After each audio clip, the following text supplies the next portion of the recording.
Surprise. Welcome everyone to the planning meeting this evening. We have a few items on the agenda.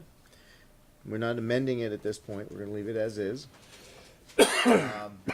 Before we move into the presentations, I would like to ask if anyone has anyone wants to share anything with us. This is our public comment section for items that are not on the agenda. We don't usually get a lot of takers for that, so I don't spend a lot of time on it. Moving on, the next item right off the bat is Dennis Lutz. Welcome. Thank you. Presentation on update on capital improvements. I'm going to do this in a, can I use this? Do I need it? For you. Can I just stand up? Just shout. I like to stand up and walk and talk. Grab that mic. I mean, do James Brown. Come on. This is a good opportunity to kind of go through. The select board approved the capital plan for the year, so that's part. There's a annual requirement that we come and brief the planning commission on what's in the capital plan. So that's kind of part A. But that only tells a part of what we're doing, and there's a lot of projects that are going on that may not exactly show up in the capital plan that the planning commission needs to be aware of. So I've given you 3 documents, and I'm going to go through them pretty quickly. I'll answer any questions that you have if I can. The 3 documents are in the annual report, page 56 and 57, is the capital plan. And Darren's been kind of put that up on the board. I want to cover that first. The second document I want to talk about is, just so you know, the paving projects that are going on this year. They have an impact on what we're doing, so that's a quick one, but just to go through that list. It's already gone out to bid, and we're working with the paver to get that done. And then the last one is one that we've got on our webpage, but we've got a number of projects that are ongoing, a lot of projects that are ongoing, that may not make it to the active capital plan, but they're projects that are in the mill, that are in some stage of development. And I think they impact in some cases what the planning commission is doing or looking at as far as projects, so it's important to get to that one. So let me deal with this one first. We used to try to do a narrative in the capital plan book, write out everything we're doing. We decided this year that we're going to basically go to spreadsheets. A new finance department decided that's a better way to do it. I like to write, so unfortunately I'm not writing, I'm using spreadsheets, but I can explain what's going on. This is a total project cost we estimated for that particular project. These are dollars that come forward that we may have collected from impact fees, from prior years that were unspent, projects that we built that didn't cost as much. So these are dollars that are essentially, as of 6/30/18, what we estimate as of June is in the bank. And that's not all that's in the bank, because there's other projects that, again, that don't show up in the capital project list. If we get developer impact fees for a particular project, it may not make it to the capital plan, but it's a category of costs that are sunk away in the finance, and we have a line item for that item.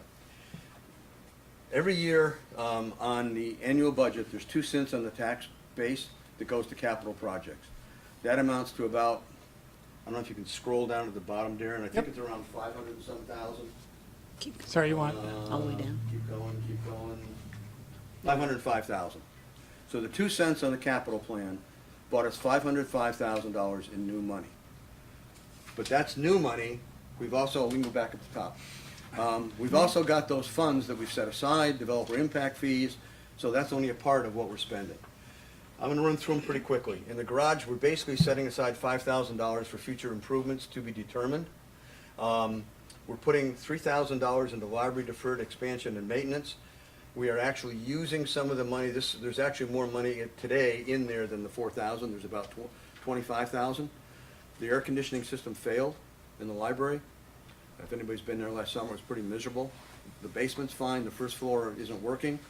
The air conditioners are up between the ceiling and the roof. They're impossible to get at, impossible to get out. So we're putting new ductless air conditioning in. Contract's been set. They're going to be doing that over the next month.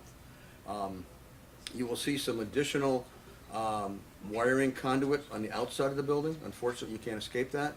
But the units themselves are inside, so you're not going to see large air conditioning units hanging out of the library. That will be done. Memorial Hall, we have some money left there. Our plan is we've actually got, again, between now and July 1st, we've got plans to take in the back of the green room and create a little bit, what they call the green room, where they use for preparation for the plays, back where they collect tickets. We want to put a very small kitchen in there, I mean, very small, sink and a cabinet. So that if someone wants to use Memorial Hall and wants to have an event, they've got a place to wash dishes other than the sink in the bathroom. Coffee, whatever else. So that's ongoing. Community recreation, there's a community recreation facility study that was set up. It was supposed to spend $30,000. $10,000 was set aside years and years ago. With working with Ally, the recreation director, we're taking that $10,000, we're taking $20,000 in new money, and we're taking another $10,000 of previous money. We're doing a $40,000 study to look at what's the remaining problems we have for space. A couple issues with regards to recreation. Indoor space, they're renting space, how much do they need for the future? A little bit with the fire department, but the biggest issue is what we're looking at and looking forward in terms of whether we consolidate or not. The village highway garage is outdated as best. Small, outdated, wrong location. Town highway garage is the same. So what we're doing is we're going to look at three alternatives. Not where to put it. We want to know if the village had to redo their highway garage, what would it look like, how big would it be, and what would it cost? If the town had to redo its highway garage, how big would it be, what would it cost? And then we want to put them together and say, if we at some point in time consolidate and there's one garage, how big is it going to be, what's it going to cost?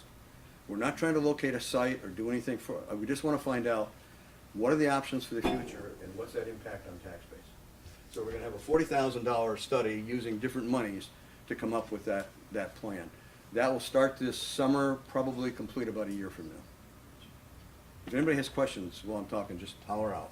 Dennis, you're taking the money for the rec facility, putting that towards the highway garage, essentially. We're putting it toward looking at partial at recreation space, partial at fire department space. It's Okay. more small space that they need. Ours is the bigger one. So, out of that 40,000, their portion of the study might run 3 or 4. So they're contributing the rest to the greater good of looking at buildings. Combined facility. Dennis, is the school bus garage owned by the town? School bus garage. Contractors. I don't believe so. Maybe owned by the school district, but it's not owned by the town. At least we don't maintain it, so I hope we don't own it. Or we're in trouble. Not in the budget. We're continuing to put money into energy saving projects. We've just completed redoing all the LED lights at the signal installations, Essex, up on Essex Way and over on Susie Wilson Road, bringing them up to standard. We've paid a certain amount of money to Green Mountain Power to re-lamp those with better lamps. The first ones we had in for the first 5 or 6 years weren't as good, so we've done that. But there is money there, and we're putting a little bit of money away. So if the Energy Committee has demands or needs, they can look at some funds to be able to afford some of their projects. There is money for the redoing the water tower at the fort. Right now, the select board's put that project on hold. The Historical Society is trying to get that done. They're trying to get collections. Anybody that wants to contribute, this is the pitch. They need money. We really need to redo the roof, and you can't really redo the roof without redoing the stairs. And it's probably about $100,000 to $120,000 project. We just don't have enough money. And up to this point, the select board said, great project, but given our other needs, it's got to wait. Slate roof repairs. We've been putting away money each year. We'll have about over $50,000 this year. Memorial Hall needs to have the roof redone, and the estimates we got were about $100,000. So we're trying to put away $25,000 a year. It'll last another 2 years beyond this coming year. When we get that money in the bank, we'll redo that roof. So that's kind of how we've approached a lot of these things. Tree farm improvements over on the west side of town. There's a shed over there that was used to start plants. That shed has collapsed during the course of the winter. It's not a historic structure. It was part of the historic compound, so the Historic Society wasn't real happy with it, that it's basically falling apart, but it is, and they've agreed that we need to take it down. Problem is, it's full of asbestos. So what we're doing first is we've basically tried to support the building so we can get in there with an asbestos crew to clean it up, because it's a lot cheaper if we can pull off the asbestos before that asbestos gets mixed with the whole building coming down. So it's the two-stage thing, get the asbestos out, take the building down, clean up the site, walk away for the time being. That's kind of what we're working on actively for buildings. I'll go down through, I won't go into a whole lot of detail. Road reconstruction, I'm gonna go through that later, what we're doing for paving. The big one that's not shown up here is we got a fairly significant grant from the state to redo Sand Hill Road. We're gonna come just a little bit shy of the intersection because there's a project to put signals there that'll go within the next 2 years. But we're gonna rebuild that road with new drainage from there all the way back to Founders. We weren't sure how far we're gonna be able to go, but with the state money, $166,000 added to the funds we've got, we can afford to do that.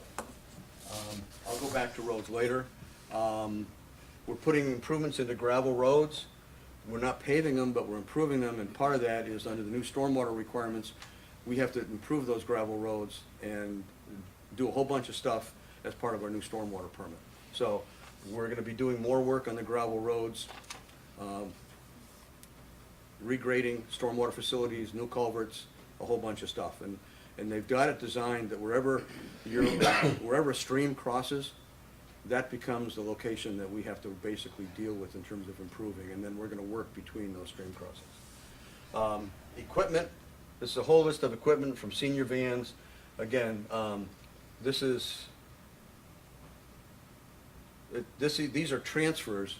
In the operating account, we'll put in a certain amount of money per year for, let's say, for public works vehicles. We try to keep that constant. We put that into the capital fund.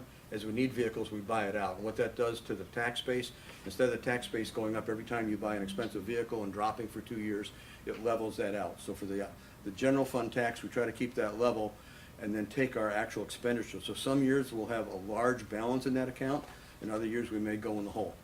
But we try to make that balance over time, so we have a 20-year plan, and basically all the departments are now doing that for replacement of equipment.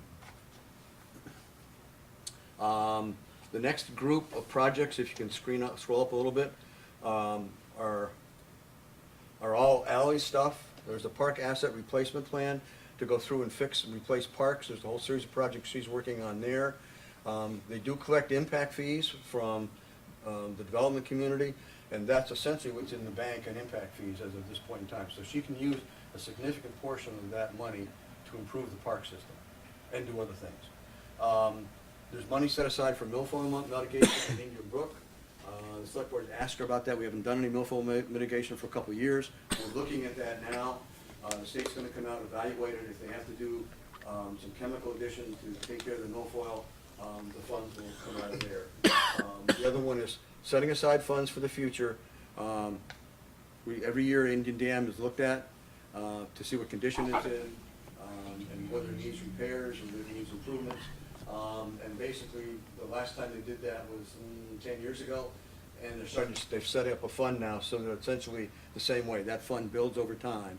So if they have to make repairs to the dam, there's funds there. Let's see, where are we?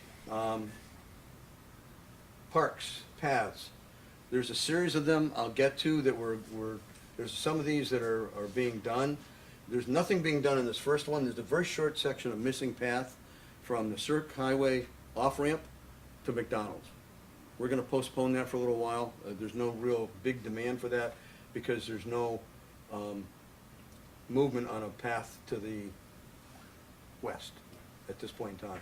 We do have a grant to do Towers Road from 128 up that street on the right-hand side. That should go to construction. It's in right-of-way right now. Plans are done. We'll probably go to construction next summer. It takes that long to get through right-of-way with the state. State grant, 80% grant, I think, 20% local share.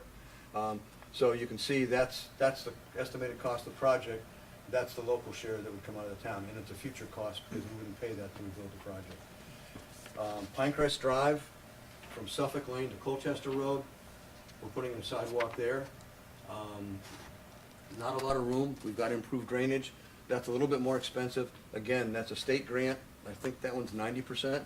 So it's not gonna cost the town a lot of money to essentially complete that work. There are 2 studies that are underway. Both are gonna have hearings shortly.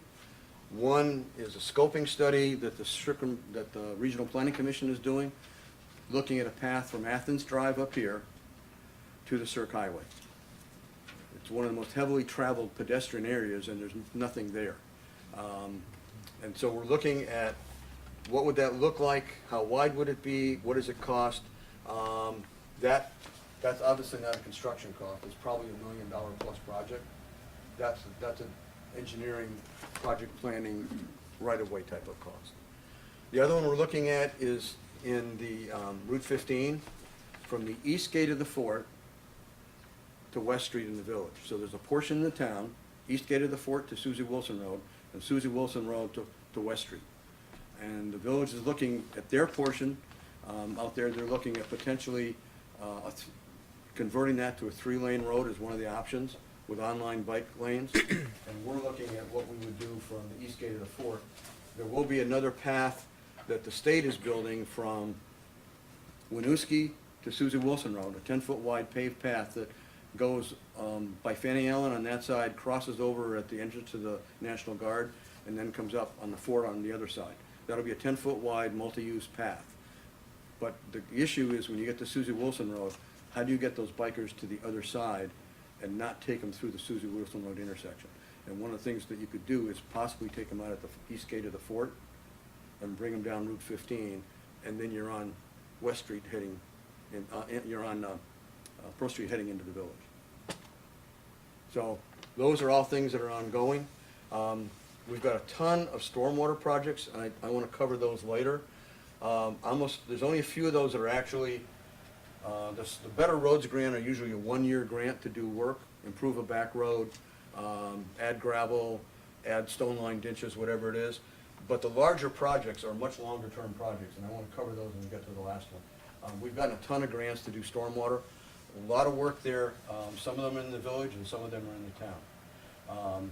So right now, based upon the projects that we have ongoing for stormwater, our existing stormwater permit from the state valid, and to look at what we can do for phosphorus removal, we've got about $2.75 million in costs, and the local share is about $273,000. So we're basically getting the state to cover 90% of the cost of those projects, which is, subtract the numbers, that's the savings to the taxpayers. And a lot of people have worked very hard to get those grants, both in the village and the town. We're doing some work on equipment replacement for information management, IT, and then there's funds down here, if we can go up a little bit. There's funds that don't come out of the general fund, but come out of utility funds. And we're looking at a water line. There's a couple projects that we aren't building. We do have reserve funds in the water sewer fund, but the ones that we're actively looking at is, it's called Sand Hill Waterline Increase. It actually is not being done that way. It's being done a different way, and I'll get to that. But there's a Dalton Drive water line at the fort. Susie Wilson Road is fed through some old water lines in 40th and Allen. It's also fed through a 6-inch pipe coming up from the Champlain Water District line down by the river. Inside. Pardon? One side? Woodside, comes up that way. That 6-inch line is cast iron. It was built about 1900. It's probably got about that much water going through it. And so the decision was made, rather than go down and go underneath 15, go underneath the railroad tracks and make a connection there, it's cheaper, smarter to go into the fort and run a 12-inch water line in the fort within the parade ground area, so it's buried under the grass and nobody will ever see it. Bring it out and connect it to Susie Wilson Road, which will help flow and pressure for the commercial developments all along Susie Wilson Road, that whole end of town. That we have money to do. We set aside money for that. It may not go bidding-wise this summer. We're almost at the point now where we don't want to put certain projects out to bid. If you're going to get that kind of a project out, you want to do it in February so you get the best prices. So we're probably going to hold that till next year. The other one we're looking at, and it isn't even on this list yet, is we are talking to Champlain Water District about a potential water line loop up along Route 15. There's a storage tank up close to Athens Drive that basically serves the village and down. We get our water from down along River Road in a tank, and it's pumped through 2 lines, one through the village and one through the town, But if that pump station goes out, we're out of luck. And so is Jericho. So if we were to connect a water line up along Route 15, that's a potential way to bring a second feed into the town system and provide some ability that if one part of it goes out, and also provide higher pressure up in the Old Stage Road, Route 15 area. So we're looking at that. It isn't even on here, but that's under discussion. So that's kind of what's going on. Sometimes they're on the list of projects, sometimes they're projects that are on here. We have a couple sewer lines, Pinecrest Drive to the village. It's been on the list for a long time. There's no immediate need for that. It's not being built, it's just still on the list. So it's a little confusing because we have projects on the list, we're not building. We have projects off the list we're working on. But the bottom line is the projects in this category are what take up that 2 cents on the tax base. That's quick and dirty. Any questions? How far Towers Road are you going with that path? It's going from 128 up to Clover. Clover, okay. That's as far as it's going. If we want more information about any one of these projects, is there anywhere we can go to get that? Or- Yeah, all you gotta do is let me know and I can pull it out. Okay. Okay. In the past, we've had this narrative, which has kind of helped. I kind of like that. So I'm kind of debating whether next year we do this cost analysis, which you have, which we would do anyway, but maybe provide a narrative so we can give more information. On each one of those projects, there's a fact sheet in the back that really identifies what it is. You know, a 12-inch water line between point A and point B, and an estimate of what that cost is. So we've got that for each one. That doesn't show up on the webpage. This does. So you actually have to dig a little for it, and maybe that's too hard. Maybe we need to go to a different system to pull that other stuff forward. Okay, why don't we, Another question is, Go ahead. The 117, Route 117 repaving, is that all a state project? Is this Yes. one- Okay. it's a state project, and it probably would have gone this summer, except there's a large culvert that's down near our pump station, and our force main is very close to the culvert. And about a year and a half ago, we got into fisticuffs with the state at a public hearing for the select board because they didn't recognize that, in fact, that pipe is a 2-mile long force main, 12-inch diameter. If that sewer pipe breaks, we're in deep trouble. And so we asked them to redesign around that. They were reluctant to do that until they found out that that was actually within the property limits of the Cirque Highway, and it's actually their pipe to replace. Worked out fine for us, so we're good to go on that one. Do you know if they are looking at widening the shoulder or putting in bike lanes for that project? I don't think they're trying to go to full bike lanes, because there's some places along that road where it's very difficult to do. I think what they're trying to do is where they can, stretch that shoulder. You can also change your guardrail type, Yeah. and if you change your guardrail type, it can pick up maybe another foot. So you can stretch some of that to get maybe not a complete full 4-foot bike lane, but maybe a 3.5-foot one, and I know that's what they're trying to do. So the project has really been delayed because they're dealing with the culvert issue. Once they solve that, then they'll do the paving. At least that's the word. Let's go to the next one. This is, okay, let's do this one because it's quick. Oh, you can do the other one. Let's do this one, this is fun, we can go back.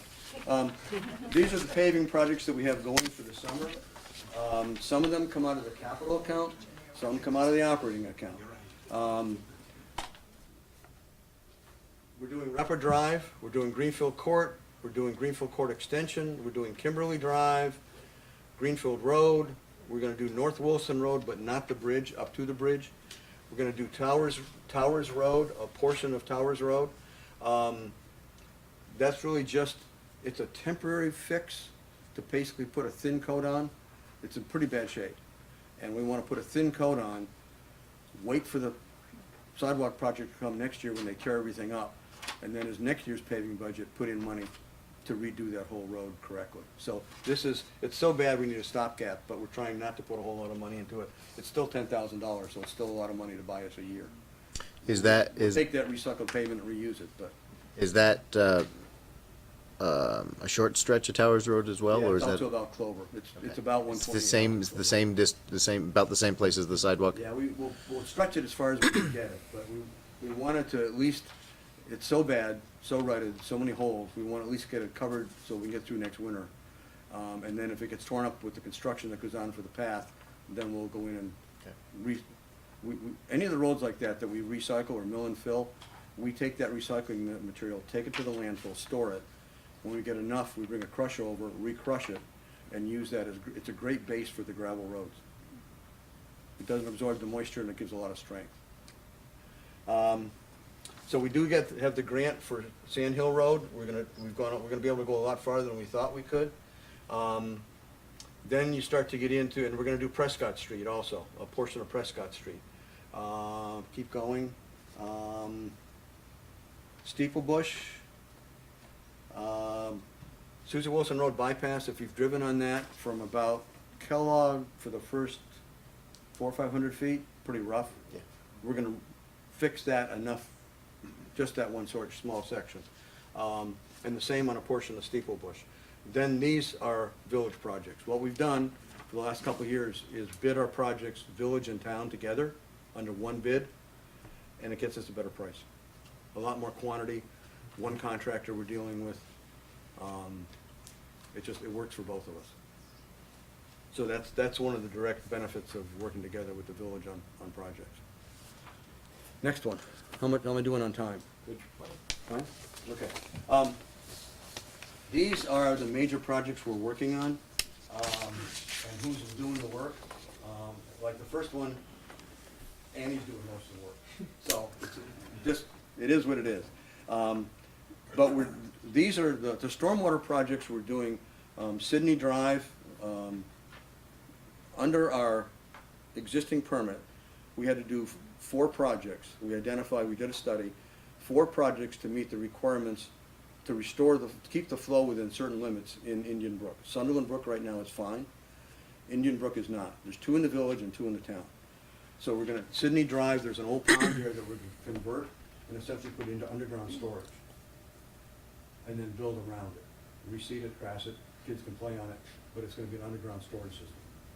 And that will hold the water back. Basically, you take it in a big pipe and have a small pipe going out, and you paint it with an overflow, so if you get the big storm, it goes out the overflow and you're back, but it'll retain that first inch of stormwater flow or more, store it.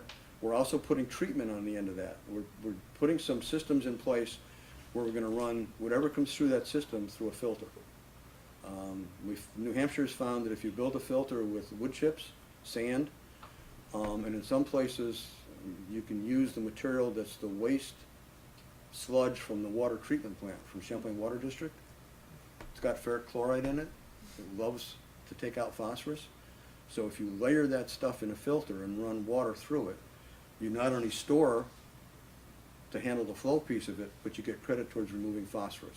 And that's what our next permit is gonna look like, is removing phosphorus. So that's one we're doing. Pinecrest Drive sidewalk, again, you can see the costs and what the local share is on those. We keep going up. Towers Road sidewalk, go through these pretty quick.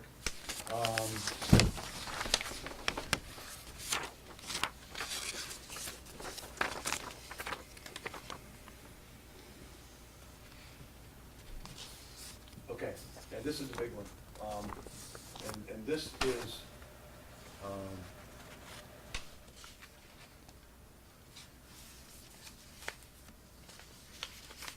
trying to think, wait a minute, there's 2 of them here. This is the one that's out by 2A. They've already put up they're putting up new signals out there. They're also gonna widen 2A between the 2 circ ramps to 3 lanes. 3 lanes or 4 lanes. To get the traffic through anymore. And so that will be done probably by fall of this year. That's planned to get in there and finish that one out. Will that include a sidewalk? That will not include a sidewalk. We've gotten land from the adjacent developer to put one in. In the state, if there's no sidewalk there, they will not put one in and not replace it. We've got to come back and do that later. There's room to put it. We just don't have, it's not part of their project. And that's in the sidewalk impact fee list. Yeah. So once that happens, we may Yep. start gathering money for it. either the impact fees directly, or we'll use those impact fees to leverage to go after state grants to get more, construction out of the dollar. Our sidewalk impact fee account is kind of broke. It's not broke, but it's low. And so we're trying to take this year not to go after any new grants. Number one, we can't manage them, and number two, we don't have enough matching money. And use a couple years of money to put into that, so we then can go after a larger grant that we can do something significant, and that's maybe one that we would do. Has that been adopted, Not yet. the Right. sidewalk grant? I mean, the sidewalk impact fee? No, It's still under review. right. But we have collected funds, specific funds Right. from different projects, and that's what's going in that account. We've also put money from the capital fund into sidewalks in the past. We're not doing it right now because we've got enough on our plate to just finish what we've got. This is the one, that the state's doing out on 15. And, you know, I do my budget and I pay a bill and I forget how expensive these things are, but anyway, that path from about Winooski over to Susan Wilson Road is about $1.5 million. That's just a path, that's not a road, that's a 10-foot wide path. They don't come cheap. The state's already been doing this. This is part of what you're seeing up here with all the signals being put in. That's that particular project that's already underway. They're working on the Vermont 15 Sand Hill Road intersection. Sharon asked me before, that's probably 2 years away. It's in the plan, final plans are being done. They've got to go through right away and then they're gonna build that, but that's to put signals at the intersection of Route 15 and Sand Hill. This one is a big one. That's probably gonna be closer to 12 million by the time we get done. The state's done some initial work on that. We had a hearing last week on it. It includes the intersection of Susan Wilson Road and Route 15, the corridor on Susan Wilson Road to Kellogg Road to try to get bike paths in there, and the redesign of the whole Kellogg Road intersection.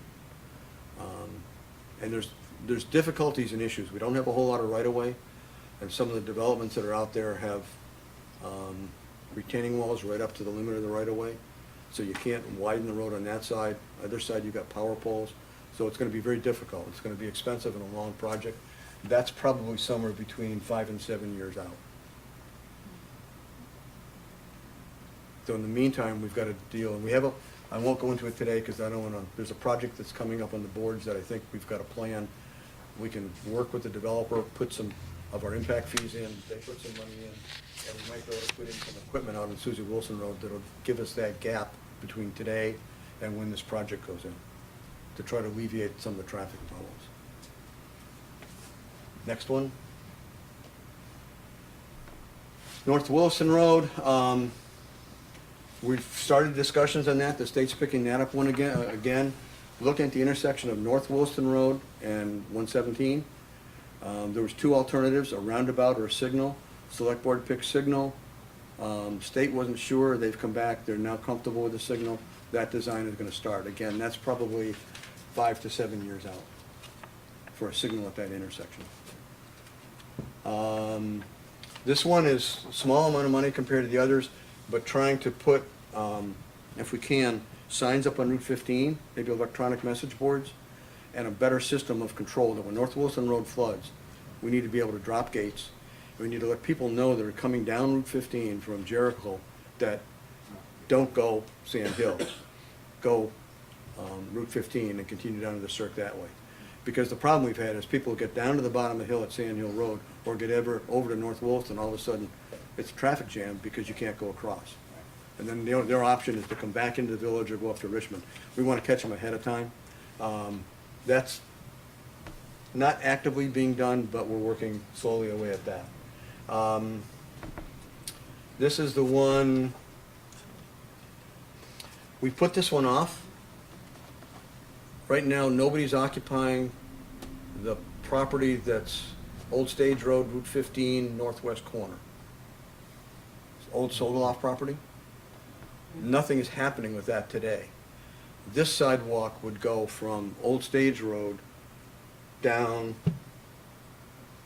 on the north side and connect in. And the state said they will fund it. We've decided to hold off on that until we get more clarity on what's happening up in the town center area. But that would be a funded project to take and connect sidewalk between here and here. It's right here. Right here, there's a path that goes up into the Old Stage Yep. Village. Yep. And it also connects over the other side to Right. the bike path on the south side. There's a signal crossing there. There's a so- signal crossing there, and there's signal crossings here. Okay? Path on the south side, but not the north side. Right. So that would essentially complete that loop.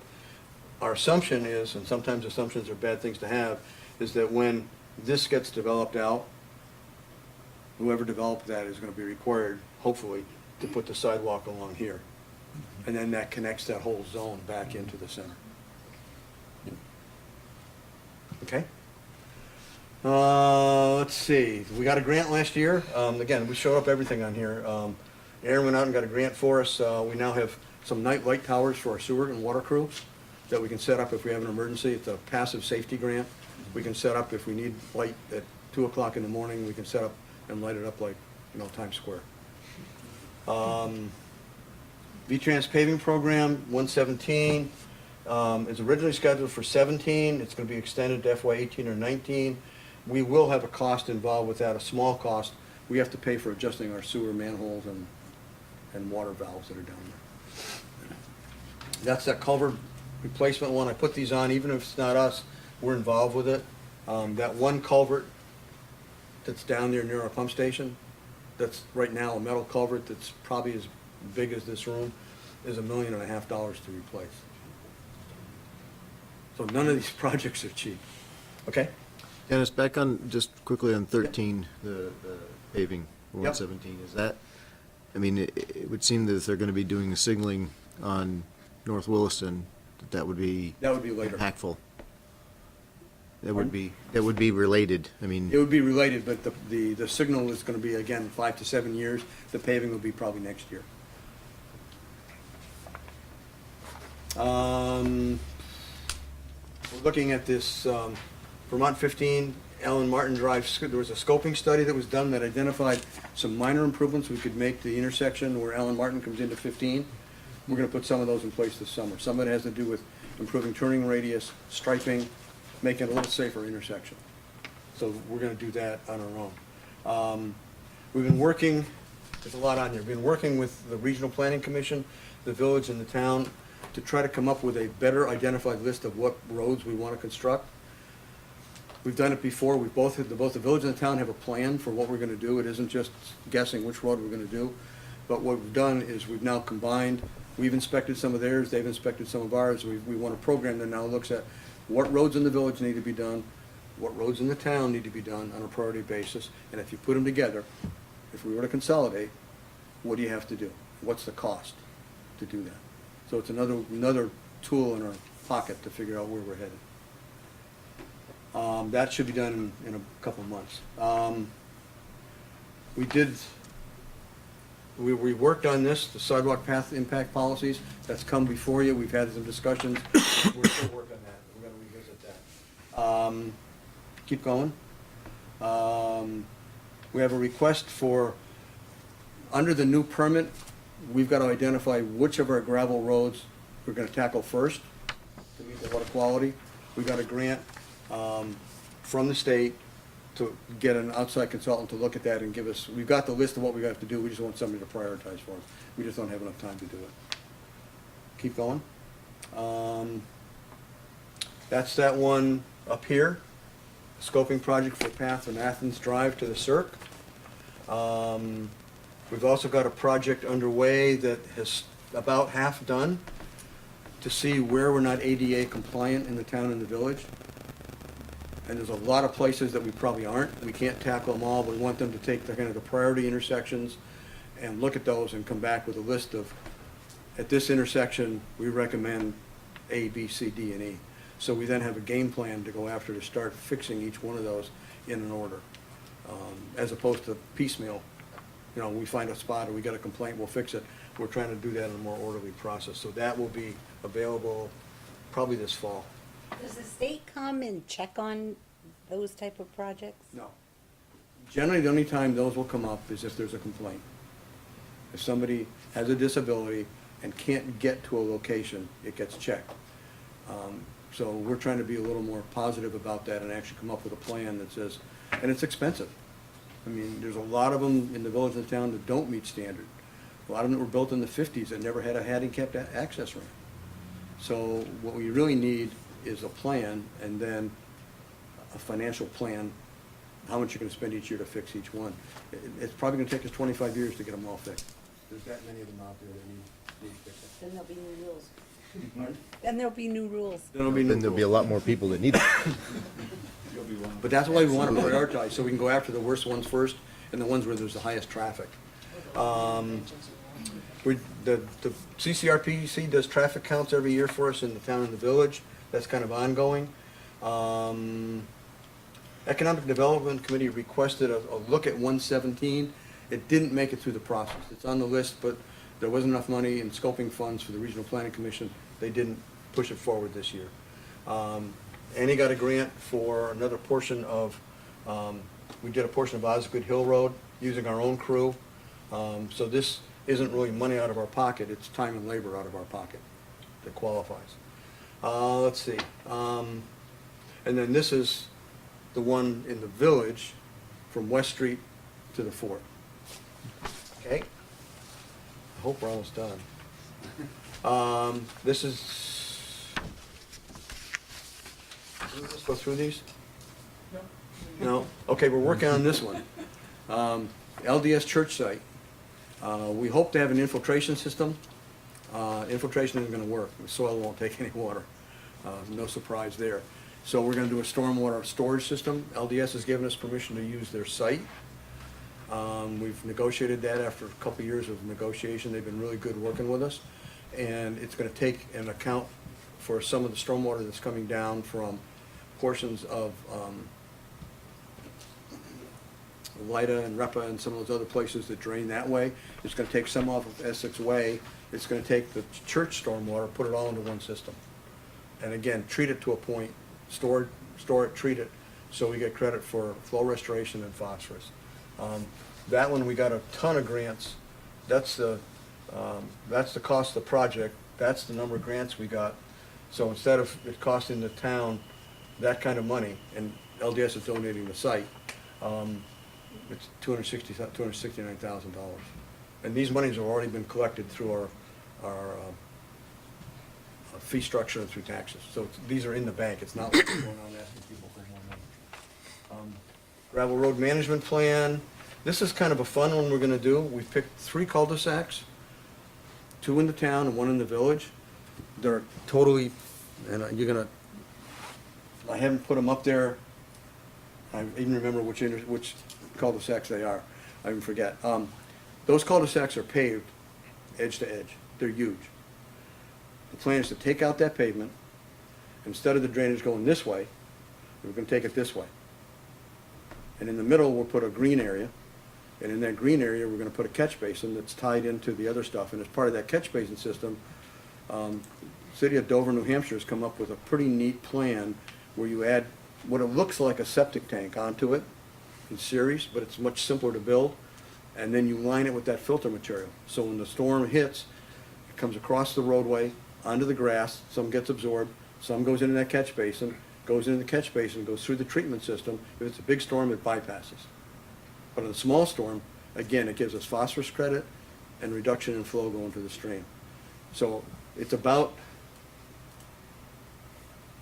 roughly, divide by 3, $80,000-$90,000 a site.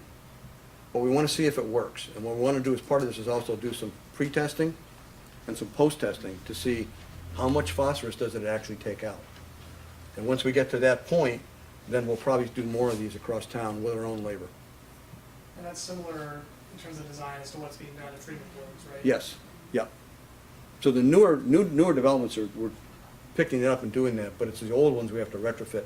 And I think we've got something like 60 or 70 of these cul-de-sacs that are the old type. So there's a lot of places we can fix stuff and meet our stormwater requirements. There's that water line in the fort we're talking about. And then the last one we got is when we had the windstorm last fall. We qualified for FEMA aid, and we're gonna get back, around $60,000 from that. And I think the rest of them, I won't go into, because I think the rest of them are all village projects. Yeah. Questions? Go ahead, John. Back to number 17, which was the impact policies that you guys are working on. Yep. I'm just, like, you know, if, for example, the old Sogoloff property where you may have one development that comes in and then the next one isn't for a couple of years. And it doesn't really make sense to build that sidewalk, but we want to collect the money for it. You guys have a good structure in place where you're determining what the requirement's gonna be for the sidewalk or what the developer's gonna have to bid. So we have like a square foot impact fee that you can collect if we decide, if the planning commission decides, well, it doesn't make sense to build one little section of sidewalk that ends here, it ends there. So I'm just wondering, is that part of what number 17 is? That's part of it, and I think the other part of it that we wanted to try to do, and no reflection on the planning commission or anything like that, but in the past, none of us have been consistent about how we've applied those impact fees for paths. Exactly. And we'd like to get some consistency that says, okay, if you're living out in the boondocks, maybe you still contribute to a sidewalk path fee, maybe a lot less than somebody else, but there should be some amount that's contributed towards that. I think the Economic Development Commission was concerned that this might drive development away. I don't think we're looking at large dollars. I think we're looking at some dollars, but the biggest thing is to have a policy in place so that if your development is coming in a place where the sidewalk is absolutely needed, the Sogoloff property being, to me, there should be a requirement to build. That's my view. Or collect enough funds so the town could build if you've got a piece of that. And other places, it may just be collect some funds and put them aside. Or it may be the planning commission decides that if you live far enough out, you don't contribute everything.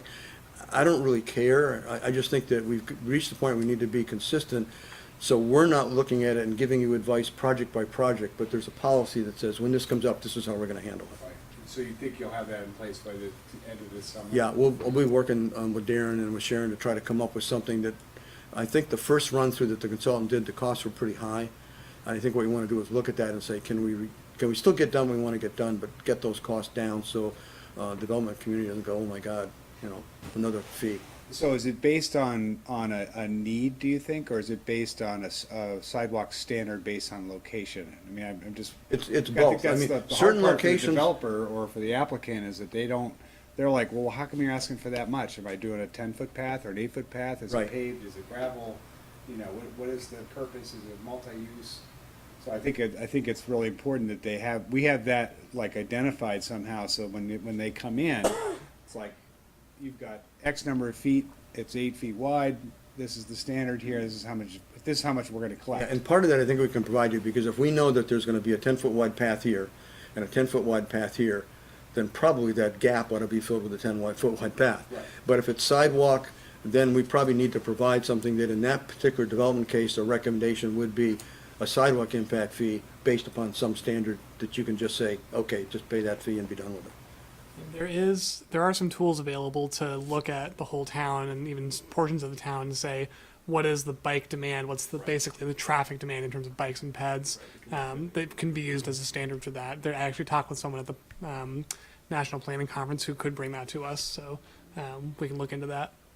And I think that the Public Works will also be part of their project review memo, similar to water and sewer. Yeah. They'll give us a section of Yeah. how they're calculating why this project is being asked for and the fees. If we have a policy in place, then it's pretty easy to say, in this case, we recommend you go to policy position 2. Right, you you put a stake in the ground, that gives us, well, feel more comfortable saying, yep, sorry, that's what it is. Yeah. But even in to the opposite, if we feel that we need to have a waiver or something along those lines, that Should we be have a that. specific criteria that we are we are going to grant a waiver X because we don't. It makes it a lot easier to Yeah. to put that in place no matter which way we go with it. Yep. It also eliminates a lot of the question when the applicants and developers are coming in because they know what they're aiming for and not trying to see what It's the not, flavor. what do they really want, right? Good. We had a question from the audience. Yeah, Just for the recording, just your name. I'm Steve Bach. Dennis, I have a question about sewer capacity And what I'm most interested in is the area that would be west of Route 15 and north of the Cirque Highway. And specifically maybe the Eula property. Yep. And, you know, we have been given some level of capacity over, but not something that we can take off with. So we're just kind of holding on in a pattern and nothing moving on it. And that's 12 acres of development. That's just really not, you know, not Right, and it's in the successful. sewer core. It is. Yeah. But, so I was wanting, first of all, know, you know, where do we stand on capacity? And, We have the same question. So we, about, little short history. A long time ago, I worked for Hamlin and designed the sewer system. You never want to operate something you design. I learned that. You know, like a car manufacturer, you learn from your mistake. No, it's not that bad. But they've done all along the look at our system, our pumps, our lines, size, capacity, and growth. So when Planning Commission started to embark on what are we going to do with the town center area, we got with them and started the study, the first draft of which is on my desk, which I haven't opened yet. I gave to you last week. But it looks at our entire system. Our entire system is pretty robust. But we're trying to get to a number for an area to say, okay, what capacity do we have there, or what do we need to get capacity? I'll just give a quick example. That particular area drains ultimately to the pump station that's down on the golf course. We call it the Lang Farm Pump Station. That pump station is pretty close to capacity. But capacity isn't a hard thing to fix at the pump station. You increase the size of the pumps, you increase the size of the impellers. If you have power, if it's three-phase power, whatever you have, it's easy. You just have to know, if you add this much demand, when do I have to change that pump out? And then the other piece of that is that force main that connects on up. If it's a given size, is that force main large enough to handle the increased flow from the pump, or are you trying to put an elephant through a straw? And so we've got the study, it's on the desk. Aaron and I have a joint responsibility to review it, make any recommendations or changes, get it back to them, and then our plan is to turn that over. So it's public information, people can look at it and understand, okay. So to answer your question, the system is robust. We have the ability to handle additional flow. We are collecting fairly significant impact fees. And so we're not looking to have a developer necessarily come in and say, you have to replace that pump. Just the fact that we've been collecting impact fees, we have significant dollars we can put in to replace that pump. We just need to know when. And if you replace that one pumps into Heritage Pump Station. Heritage Pump Station pumps all the way around to the one by Alder Lane, and ultimately goes down to Alder Brook. Alder Brook is fine for capacity, but you have to look at each one of those. So as you add that flow, if you change the pump here, you change that one, you change that one. well, I understand. So, but we're getting closer. So hopefully within a month or 2 months, we'll have answers that we can provide to people. Okay. It's about yay thick. We've tried to be proactive on our property, and we've actually even directionally drilled underneath the road, only to make sure that we could get to capacity or have capacity when it is available. And we have now tied on to, you know, water and sewer, but we still don't have any capacity, you know, available to us. Yeah. And, And that's an issue that when we get the report done, it also goes to the select board, because in that it should say globally, in our system, we have X thousand gallons of capacity left. And then an applicant like yourself could come in and say, I'd like to build this, and I need 25,000 gallons or 20,000 gallons. That's a select board decision to say, we'll take out of our reserve and provide that to that site.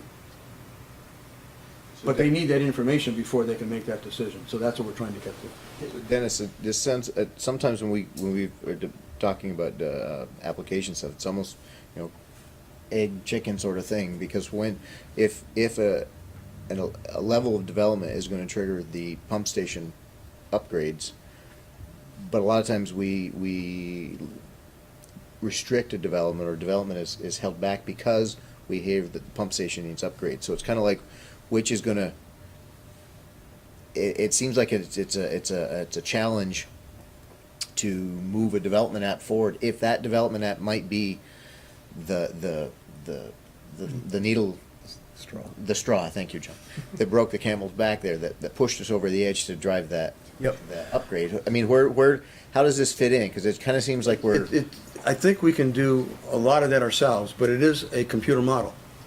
Just like our water system is computer modeled through a different company. Aldrich Elliott has done our water model and Hamlin has done our sewer model. We can go back to them and say, take 20,000 gallons, put it in here. What's the impact? so like if a development that comes to Public Works for review, is that a portion of your review that, okay, this would require us to do X? Yes, if, generally the numbers that have been coming in are small enough, or we already know, based upon the history we've already, because we've been through the study, it's the third time we've done the study, so we know if it's close or not. If it's gonna get, and that's why we wanted the study updated, if it's gonna get close, we're gonna go back and say, throw that into the model and let us know, are we over the capacity at that point in time? It may not, the real issue isn't, does that developer have to put the pump increased size in? That's not the issue. The issue is there capacity there that the select board will release?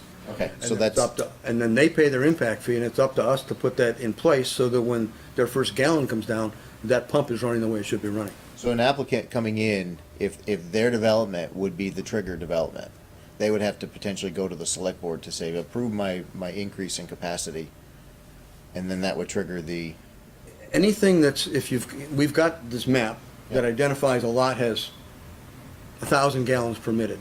Somebody wants to come in and use 3,000. Within our limits, we can do that. That's not an issue. And they go to the select board, they get approval for the 3,000 gallons, it's done. Now somebody comes in with 1,000 and wants to put 30,000 in.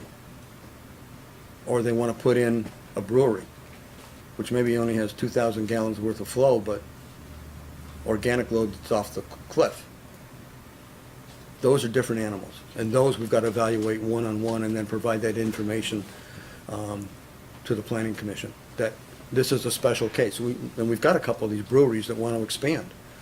And so in our case, it would be conditional upon select board approval of the increased volume. capacity. And we've also tried to accommodate, I'm getting a little bit off stream, but we've tried to accommodate those that if it's a small brewery, we will charge them a surcharge for their extra strength waste. If they grow, we want pretreatment. We want them to, and that's, anything we issue on a wastewater permit's gonna be, you wanna come in, great, try your couple barrels a day, see how it works. If it's great beer, we'll come down, share it with you. But, no, I'm serious, but, you know, that's okay. Just pay the surcharge, because we know you're putting in a higher load. But when you get above, and Aaron's worked out the numbers with an engineering firm, when it gets to that higher level, no, you put in pretreatment. We'd also pull an application if we had scheduled it and we get big warning flags with your memo. Like you need to talk to the select board before you can even say anything, for example. So it will hopefully be resolved and you guys would condition. And we'll try to give you a package that's clear, that's not, and usually we met with these people a couple times beforehand to try to work out the details. I will say that I think, I'm not gonna say lately, but I think the applications that have been coming in, the work that Public Works staff and applicants have been doing ahead of time has been really phenomenal. Because we're getting recommendations, not obstacles. Right. And that makes the discussions a lot more collaborative. Yep. And beneficial to everybody involved. So I'm really appreciative of what you guys have been doing, and definitely, Dennis, what Public Works has been doing with us. Thanks. And just to go back to your original question, so the issue is not necessarily the stations and the upgrades to the stations, which will be covered by the town whenever the capacity gets hit. It's the overall capacity of the treatment plant and how that gets allocated. That's Yep. the limitation for development and who gets what. And if there's an agreement to issue to allocate the capacity, then if the pump station needs to be engaged, that's all part of that Right. approval process. And just as a quick side example, if the solar array goes in off a river road, that has 100 EUs associated with it because originally it was scheduled to be a development, and they had approval for, 100 times 200 is what, 20,000 gallons a day. You don't need any sewage for solar panels. So that capacity will go back into that overall global number that says we now have additional 20,000 gallons to allocate to other users that may come in the door. So here's a question for you and for staff. I mean, in the past, when allocation hasn't been used on a parcel. I don't recall that it's been taken away. They still have it in the map, but it's just not officially allocated in that particular development. So someone else could come in and want to use more. See, this is a little bit different, different if we're gonna be putting in a structure that won't use it. Does that allocation still stay with the parcel? And that's the question that would have to be put to the select board Yeah. about how does that get redistributed and what are the Policy is pretty clear in that we can call it back. And we would do that to ensure that that's fair. The difficulty with smaller parcels is businesses may come and go. What's needed today might not be what's needed tomorrow. Yeah, right. So we don't want to play with that, but the way we look at it is we have a measured flow going to the treatment plant and with measured capacity. That difference is what's left.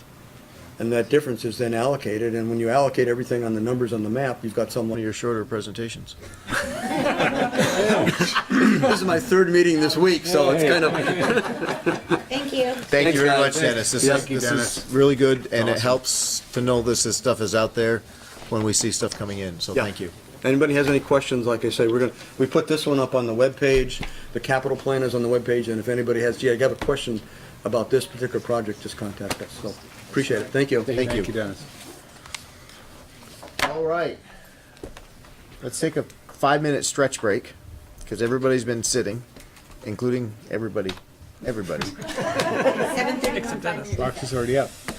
All right.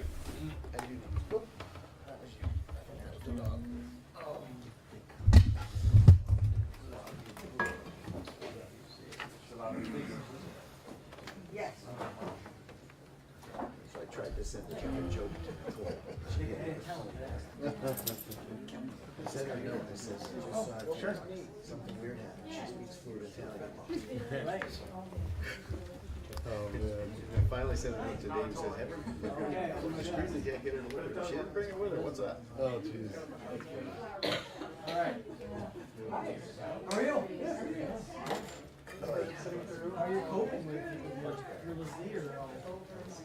All he has now is. It's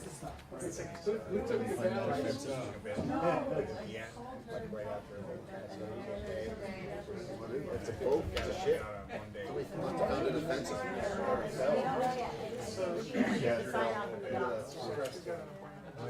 Yeah, so they used the wrong, Okay. Well,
Hey, that was pretty neat. Yeah.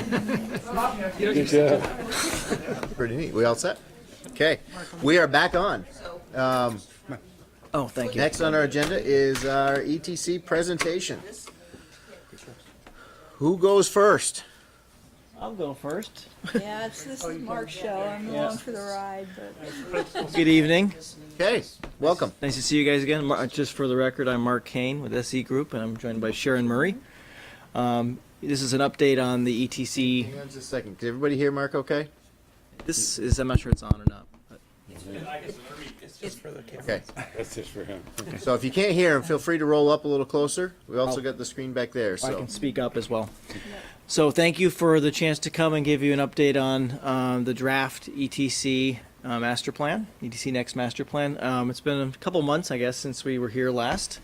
And in that time, what we've been we concentrated on getting out the current draft, which is in April, which included Chapter 8, which is the one chapter we hadn't gone over with you guys last time. So I want to spend the focus of tonight's conversation is largely around Chapter 8, and it was very appropriate that Dennis kind of went ahead of us because Dennis was sort of keying into some of the things that Chapter 8 describes. So I'll just kind of walk around that a little bit. So I want to talk about some of the key recommendations from the study, and also want to talk about how some of the suggestions that we're recommending in terms of how you might put together a regulatory framework to take some of the ideas that are embodied in the plan and realize them. And then we'll talk a little bit about maybe a schedule of how we might suggest you guys handle that, because I know this obviously is where some of the ideas that are expressed in the plan is going to fall onto the Planning Commission to figure out what to do with it. So we have a strategy that we're going to walk through around that. I might have to stand up Mark, because would it be easier just to talk to us from on that side over there? I think it might. I'm going to sit next to Darren if that's all right with you guys. We're not offended. I'm nor am I, so that's fine. Darren is a fine man. Yeah, that would be a lot easier. Might project better for the audience as well, so. I'll do my best to speak up. Perfect. All right.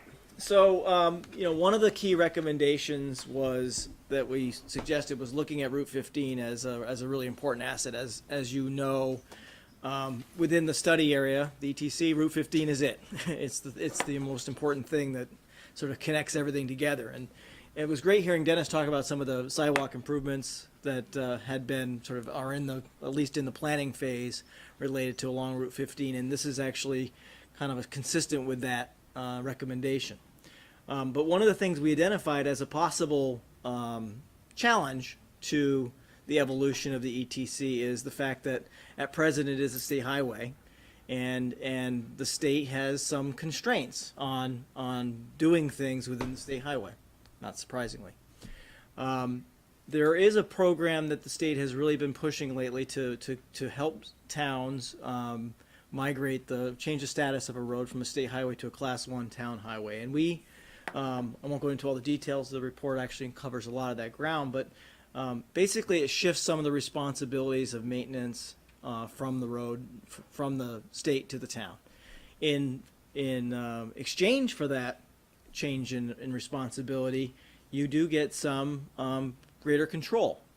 Now, we don't know today exactly whether or not some of the improvements along Route 15 might be okay to happen within the current relationship between the town and the state. And it's entirely possible that some of those things could happen.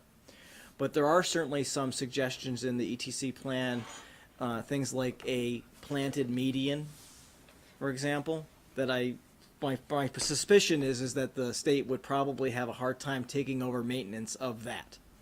So we ran through this process in the study about looking at what would be the consequence of taking some control over portions of Route 15. And luckily for everybody's sort of benefit here is, some of the flexibilities that you get are design flexibility. So things like traffic calming measures and wayfinding and medians and addressing crosswalks, for example, you have much greater flexibility. So for example, if you want to do bulb outs at crosswalks under a Class 1 town highway, that's going to be much more approvable. State highway, it's uncertain. Maintenance, obviously, one of the things Dennis would probably be able to talk to this in great length, but the fact is your plows are probably already driving by on Route 15 quite a bit to service all the local roads anyway. So one of the things that the state has found is that because of that, maintenance efficiency for winter plowing, for example, can be a lot better, depending on the roads that are taken over. It's just a little more efficient. Traffic management, we talked about that. One of the things that I think is really important for the ETC master plan is this idea of access management and starting limiting access to Route 15. And obviously, the way it works now, because it's a state highway, it's the state's purview to whether or not to grant access to the highway. If you guys control the right-of-way, then it's your purview. And as I think as we look at the long-term evolution of the ETC, trying to consolidate access points and curb cuts and limiting some of that flow across the traffic across 15 would be a good thing, and obviously this would put the town in the driver's seat on that discussion. And there may be some benefits relative to utility infrastructure, although a lot of that seems like it's already in place, so that's not as important. So we looked at a analysis of this taking over about a 1.4 mile stretch, basically from here to 128. Essex Way to 128. And the state has this really handy analysis tool that makes a lot of very generalized assumptions.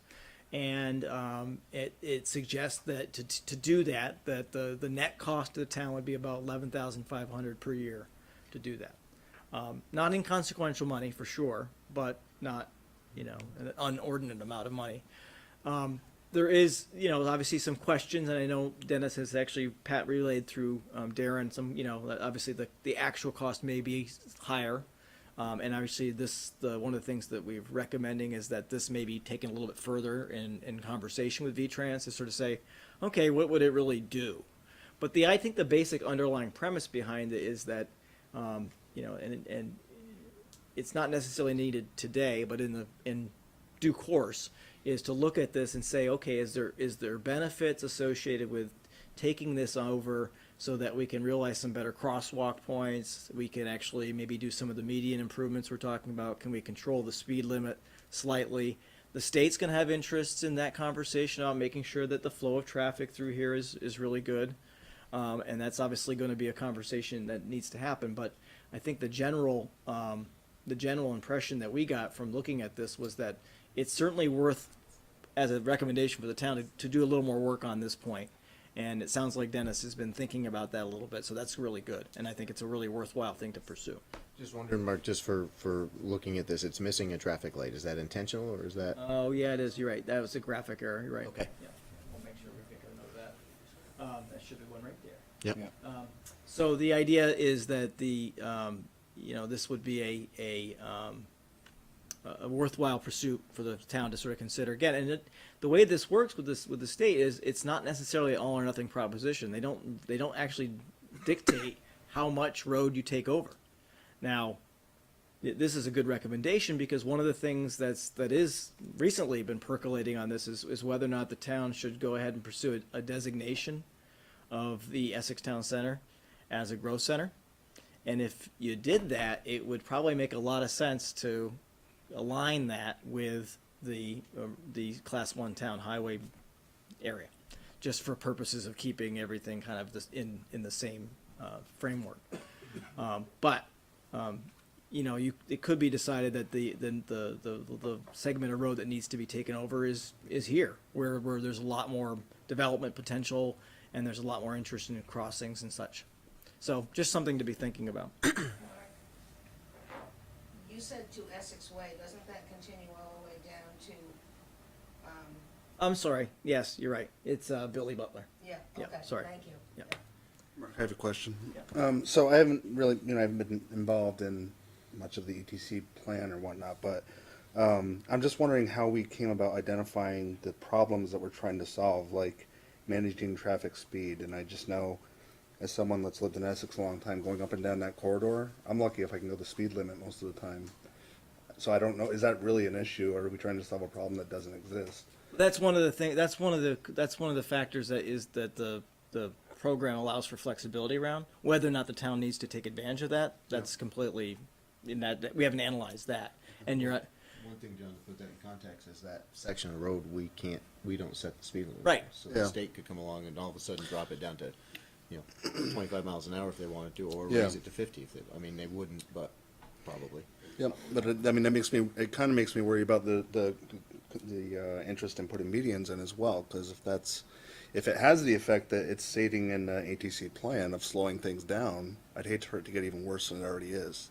I guess that's But what worse I'm is, saying. let's not get too deep into the weeds just yet, because worse could be assisted by being able to pool the traffic differently, change the traffic flow, which could make it more consistent and not just a solid. I mean, weekends and and weekdays are completely different, and the wait times and so forth are severely impacted. So all these are traffic control measures that, if they're within the town's purview, this is what how I'm interpreting no, it. you're right. Sorry. You have the flex. You gain the ability to look at that. I think the other thing I would suggest is to think about is that, what you set the speed. So say a median was something that had been discussed a long time ago, the original ETC plan, and has something that came out of the public process as something that may be desirable for several reasons. One is it does help to limit curb cuts onto 15, which from a circulation perspective and a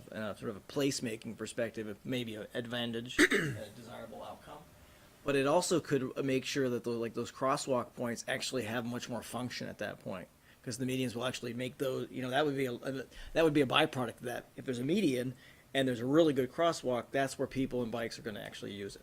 So it may actually be, in some ways, you could actually keep the speed limit higher because you're going to have better and more functional crossing points that are signalized, have bulb outs, have all of the things that make people realize that these are the crossing points, and help create that environment for pedestrians to move across 15. And that really is John, that's really the big thing that the planning process sort of kind of came to is that as this whole thing builds out, and say we get lots more residential on this side of 15, and there's some infill over here on 15, or up here even, the ability for people to go across 15, the pedestrians and bicycles to go across 15, becomes elevated in importance. And that's really one of the reasons we think that looking at taking some more control over this and having some more flexibility of what you can do puts the town in a better position to address some of those changes. And another factor that goes into this but isn't necessarily within the scope of this project is looking at alternative routes around this area. For instance, if the Allen Martin Parkway connection was ever made, then that would eliminate some of the traffic demand in this particular route, would provide an alternate way for people to get to where they're going. That's one of the things that Dennis mentioned, is that might alleviate some of this and might be part of the discussion if we want to look at this. And and I think it just to be clear, I think the report does a good job of talking about this. It's like, nothing that's been recommended thus far, I think, materially changes the importance of 15 as a conduit for traffic. I think that was a kind of a going in data point that everybody realizes that this is really important for people to be able to go through this part of town efficiently in a car. I think the primary objective in the plan was to sort of maybe turn the needle slightly to make the pedestrian experience better and allow for better crossing of 15, because again, as residents or in and around here, the ability for people to walk across 15 is going to become more. We actually, I mean, going back 20 years now, almost 20 years, question about putting a crosswalk in. It wasn't something, you can't go to the town. I couldn't go to the town and say, I want a crosswalk here. It's not town's purview. So then you go to the state, and the state has criteria that doesn't necessarily coincide with what you want in the community to make it walkable. So now you have it's a flexibility and control as I'm reading it. Yeah, look at Route 15 in Pearl Street. That's a good example. That's a lot. There's sidewalks, obviously. There's street lights. Those are great, but there's no bulb outs across 15 there. And that would be a great place for some bulb outs across 15 there. And this is, again, I think this is kind of the same scenarios, that if it gives you some flexibility to look at that and say. Yeah. I think the flexibility is great. I was just questioning the specific projects it's talking about, I guess. Yeah. So the flexibility totally makes sense to be able to do what we want to do. I mean, something as easy as a speed limit too could turn to be a huge headache, I would think, because aren't those speed, lights from everywhere timed on Yes. how, so, Yeah, you make one change, it so has we're getting into the weeds. Yeah, yeah. One of the thing, again, going back to the recommendations, one of the recommendations from this project, and I think it's really important that towns, and I know Dennis will be open to this and be thinking about this, is now that you have a maybe a better sense of maybe the long-term trajectory in terms of residential development and growth within the ETC, you got to go back and look at a traffic study that factors that in. Because right now, most of the traffic studies that have been done have functioned as ETC as a conduit for traffic from elsewhere. And now all of a sudden you're going to have locally derived traffic. So that needs to be factored into that too. So Dennis had mentioned that they do annual traffic study data. Did we get information on that in order to feed into this plan? Certainly looked at the existing conditions, yes. The question really is that, okay, say we add 600 or 700, 900 new residential units here over time. What does that do? All of this should be prefaced, though, and I think this is really important, is the world of transportation is changing. And, a lot of the assumptions that people in the planning world and the transportation planning world have made for the last 20, 25 years may not apply as they do today in 10 to 20 years. And the build out for the ETC is going to be a longer range build out. So it's really important. I think that's another reason for flexibility, to give the town some chances to sort of adapt to, all of a sudden we're not seeing cars as much. I mean, maybe people that are moving here only have one car or not two. Those are trends that you actually are seeing out there. So it's really kind of it puts you guys in the driver's seat and have you have a chance to be able to adapt to some of those things that are going on. Let's see here. You can see it now, bike lane impact fee. Yeah. So, I think that was the sort of the big next steps were to sort of look at this in a little bit more detail, and the scenario model that we addressed only is a starting point, but a more detailed review is important. And I think that's something that you guys could probably do on your own as a community. You have the resources. And also work with the MPO, work with other regional partners to do a traffic study that factors in an evolving ETC that actually has residences. And what does that mean? Transit will also should be a part of that too, in terms of, okay, what happens as transit becomes more proliferated in the sort of the outside ring of Chittenden County. That will be something I know they're working on that right now. That is an ongoing discussion, but the importance of transit in 10 or 15 years could be increased. That should affect. The other sort of items for public investment we looked at are related to things like parking, and I know in the study it talks a little bit about this idea of shared parking as a really important element within the ETC. Right now it's kind of at the point of being it's something you guys have the purview to look at and require a consideration of shared parking. The question that's sort of out there is whether or not you should be thinking about it as a mandate within at least some portions of the ETC. Maybe not everywhere, but there's certainly some benefit potentially for in the mixed use area saying, okay, when you come and provide us a plan for your parking, we want you to make sure you're providing shared parking so that the neighbors next to you can, it's more fluid in that regards. And I think that's something that's a relatively low-hanging fruit piece, but would be a really good thing to be thinking about, because it sets the tone for future development, that it's not every lot comes in by themselves, it does their own parking and completely ignores everything that's going on around them. And Well, and a related recommendation is to actually treat parking as a principal use, to allow a lot to be developed for parking or for structured parking that would serve the whole area. Because right now it is just treated as an accessory under the current regulations. So yeah, and that kind of goes, one of the things that look at the future development plans in an eye towards municipal parking. Again, you may want to work with developers as they come in and start to identify if there's land that they're underutilizing or doesn't make sense for them, but they have access to. There may be a value for the town to actually start to gain some control over that land to provide parking in the future. And it gives you, again, a position of controlling some of that. So update the road standards to address the incorporate. So there was a discussion about this conversation about the sidewalk impact fee and how you apply that and sort of. We don't call it an impact fee, we're calling it pedestrian experience enhancement fund. Sorry, the pedestrian experience enhancement fund. Okay. That's a good one. So the pedestrian experience. No, that's great. The pedestrian experience enhancement fund. One of the things that many communities do is, and the study kind of provides at least some starts for this in certain types of road segments, but is to really work to clarify those and actually be very clear about that. So instead of having the developer come in and say, here's what we want to do, you actually have a template, a typology that you give them and saying, this is what we're expecting you to do. And obviously there's fees that come along with that, but also you can also, if there is deviations, you're starting from a position of actually having communicated some of the important things you're trying to do. So there will always be occasions where somebody comes in and goes, I would love to be able to do type A pedestrian improvements, but I don't have access to the right of way, or there's a culvert or a drainage ditch or whatever it is. You can't anticipate every potential outcome. But at least if you've actually been very clear with your types, you can say, these are the kinds of things we're looking for. How are you trying to achieve those things? And that's a really good strategy. And again, whether this could apply, not necessarily just to the ETC for that matter. It's just something that the town could be thinking about to apply, globally.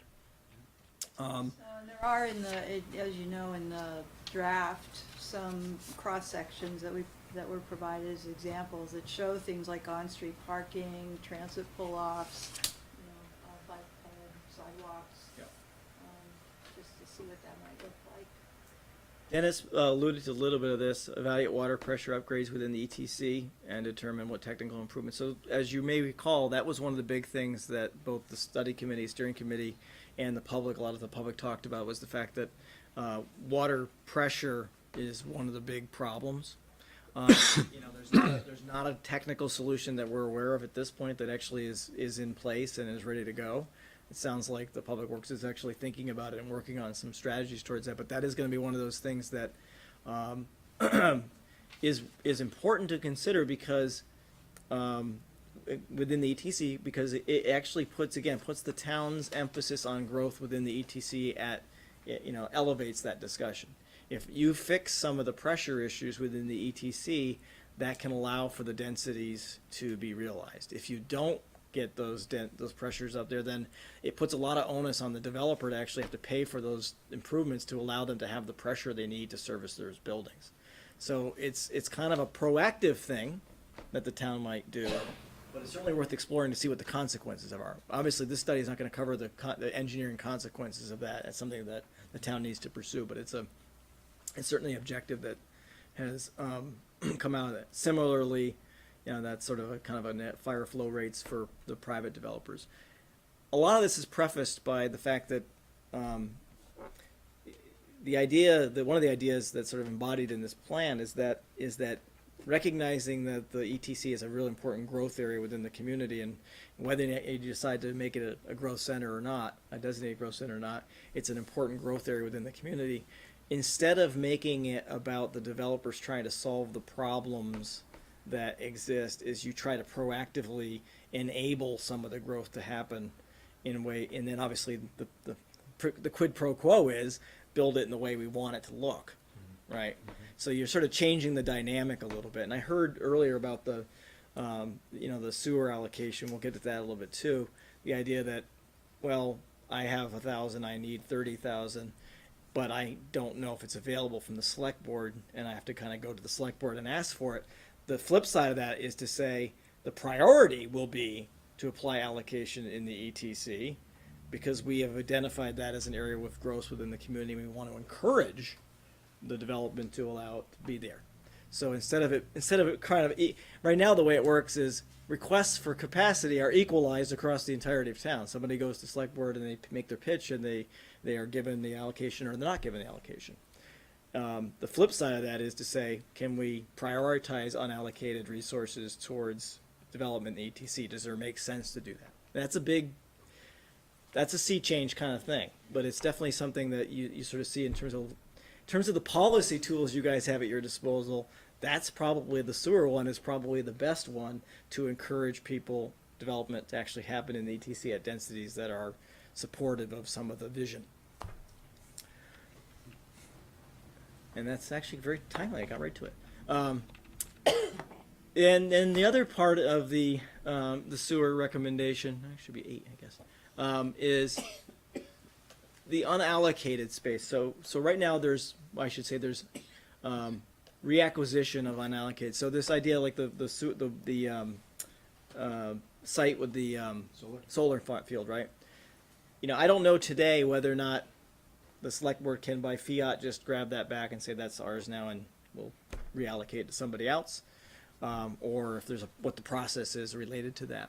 But I would suspect, and actually Paul was very good on our steering committee about sort of saying, you know, he knows already, he had a laundry list of places he knew in town that were not going to utilize the capacity they have.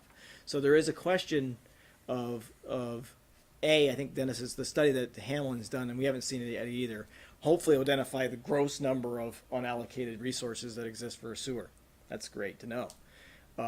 The next question that really should be asked is, okay, what's been allocated, what can be reapportioned in a way that actually may be advantageous to the community? And I suspect, and you know, our suspicion is that there's a fair amount of that. It's either been developed at a low density and it's not likely to increase density, or as a solar project, it's not going to use that capacity, or it was allocated on spec and nothing's happened. So both those things probably should happen, so that the town has a real full measure of what the opportunity is for sewer, because sewer is far and away the most limiting element. Allocation for sewer is the most limiting element in terms of achieving any significant level of density within the ETC. That was the case on the original HC master plan, and it continues to be. And hopefully the needle can move on that a little bit. Obviously, there's a little bit of this going on right now. Consider the ETC vision when doing pedestrian improvements, capital improvement plans. So the Towers Road sidewalk actually is on the plan, which is great.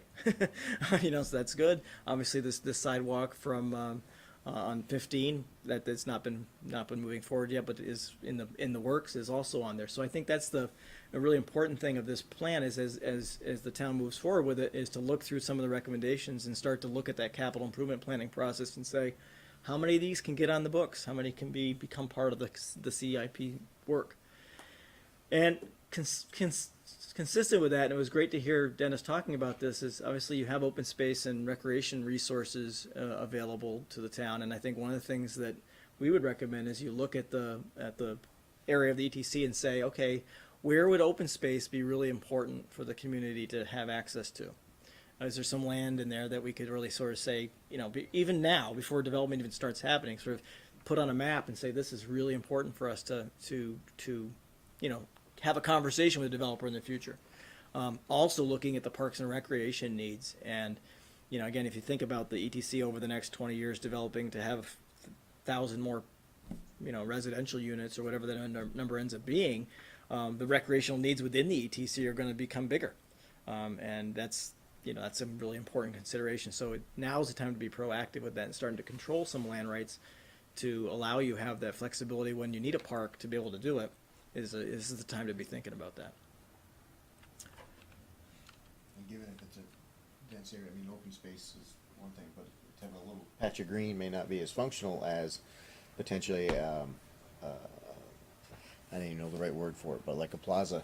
Yes, public right, plaza sort of right. thing that's not just, may not be green, Right, but yeah. it may be public space utilized in other than an open field or something. Right, and the study talks a lot about a spectrum of open spaces and all of that. But there may be some. Again, this is the Parks and Recreation, sort of one of the things they can put on their list of long range planning things to do. But there probably will be a need at some point for just straight up park or recreation field. And if you have access to some of that land and you can start to look at some of that land as in that function, that would be great to start thinking about now, so that when it comes time to have, when there's enough pressure for that to be realized, you're not sort of scrambling. But also, it's a danger if you do it piecemeal. then you get a little plot here and a little plot there and a little plot there. Whereas if you talk about it from the start, you can start putting the pieces together into a functional space. Yeah. And not just acreage. A good example of that, I think, within the ETC would be, if you sort of look at the area on the sort of the eastern side of the mixed-use district, where the mixed-use district was, that has the long-range views of Camel's Hump and Mount Mansfield, finding some way to get some access to some open space down there would be a really good thing to do, because the community was very clear about the fact that those views are really important, and so that would then almost enforce that any development that happened around it would have to keep that view in mind. So it's a good way to sort of help to control some of that. Sharon, do you want to walk through this? Sure. As part of the project, we were asked to consider design form and some of the newer versions or models for regulatory options to promote development in the center. So we basically took a look at three things: the current regulations. We did a review of those, and like most Vermont regs, those are pretty conventional zoning and subdivision regulations. But you do have a pretty strong design review district too that overlays that. And a lot of that dates back from the former master plan for the town center. So there is some correlation between your current zoning and the previous master plan for the district. And it's also, again, you're pretty familiar with how your current regulations are applied and enforced. The second version, we looked at form-based code, and I know some of you are at least a little bit familiar with that. It's a it's looked at as a much different approach to zoning. As a planner, I would say, well, maybe not so much. It's been rebranded. Yeah, but it does put a lot more emphasis on design and form and much less emphasis on use and things like density. So under the current regulations, things are distributed by zoning districts, and you look at setbacks and things like that. Under form-based code, you look more at the form of the building, the form of the streetscape, and the assumption is that if you have the right building form, the uses that can use that form will go there. But to be honest with you, there's a lot of the differences are just in terminology. For instance, you might have a build-to line in a form-based code. You might have a maximum setback distance under a more conventional code. So that's part of the difference. But one of the biggest differences is how they're intended to be applied. A form-based code is very prescriptive. A lot of the proposed standards in the plan would be outlined in much more detail in terms of building heights, lot dimensions, things like that. And basically, the intent is to allow everything that goes in as a permitted use, to really eliminate the need for a more discretionary review by the planning commission or a development review board if you end up going that route. So it's basically, it comes in, the staff reviews it against the form and the code, so there has to be some expertise at the staff level with regard to architectural design and that sort of thing. And then it's basically stamped as approved if it meets the dimensions. We're finding and working with some other communities that in one sense, developers really like that process because it's very straightforward and streamlined. On the other hand, it allows very little flexibility. So in communities that have adopted form-based code, they're going back to, well, how do we go back to some of the flexibility we had under our former code?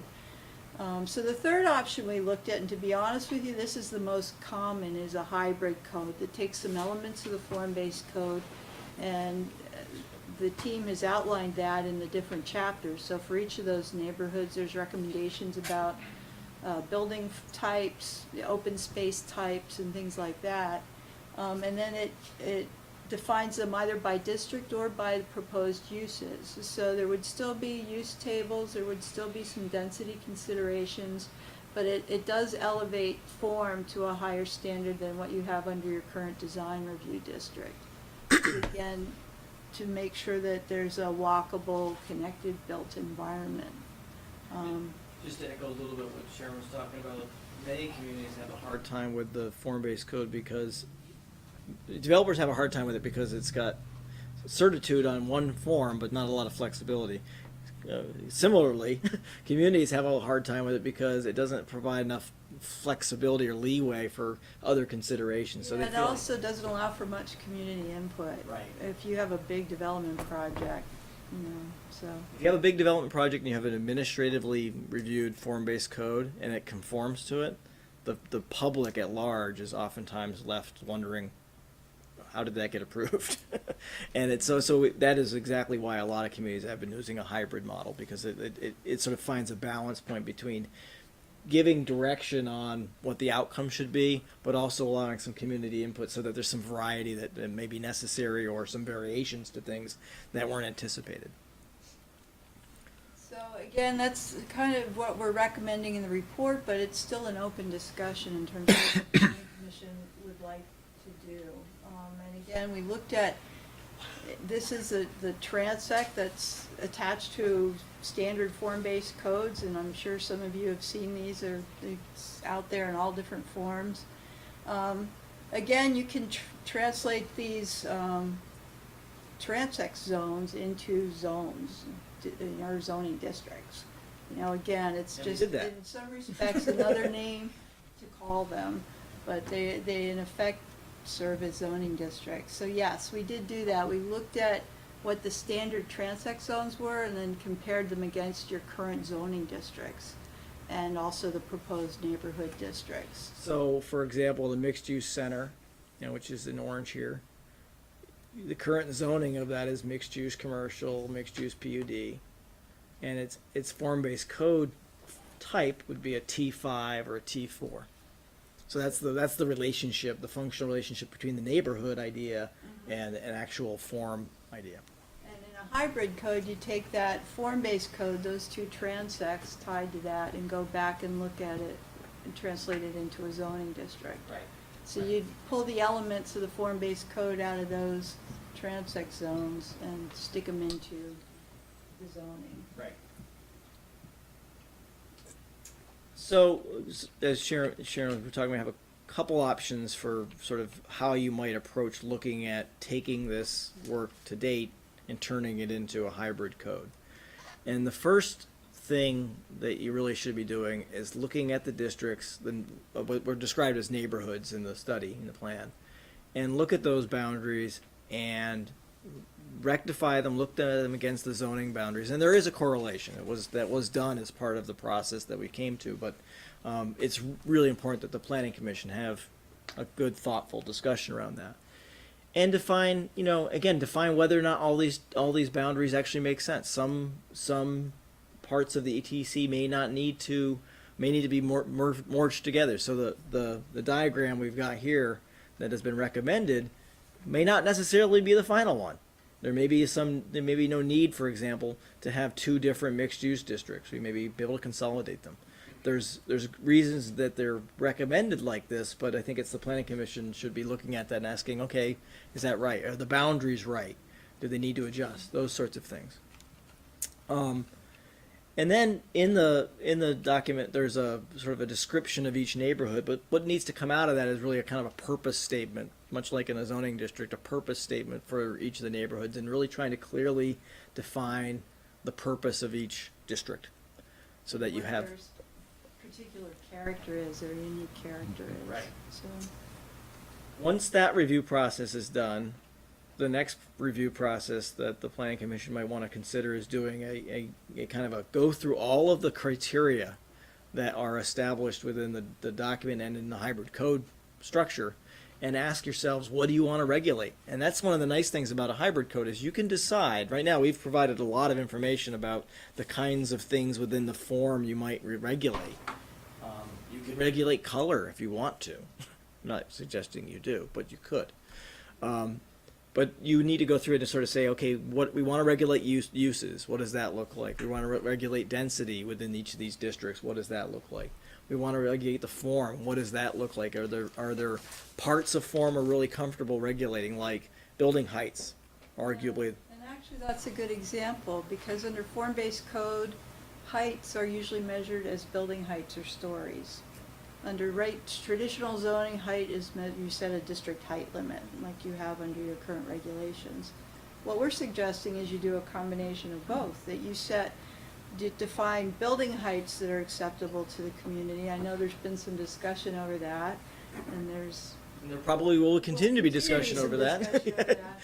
But you also define a district height limit that's a little bit higher than that, so you allow for some adjustments in terms of roof lines, roof types, stuff that goes on top of buildings, so that can come in under your district too, without trying to figure out how it relates to the building height and stories. So there's a way to sort of mesh those two together.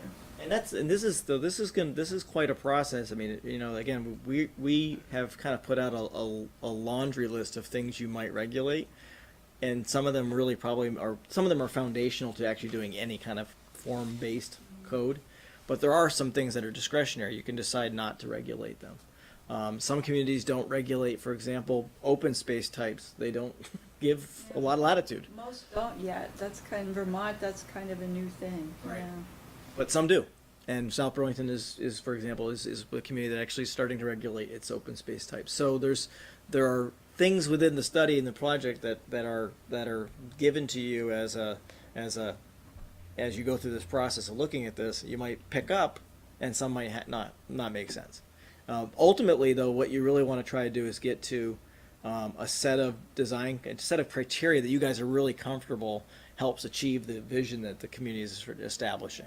And again, that's also flexibility in the process, you know, how prescriptive or you can modify your current zoning and subdivision review process to make it more or less prescriptive, to include more public input at the initial stages.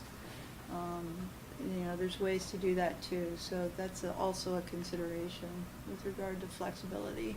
So our recommendation is that these two processes with you guys would actually be done at kind of at the overall level, not necessarily trying to deal with it for every single district at the beginning, but just in general terms, what are the things you're trying to regulate?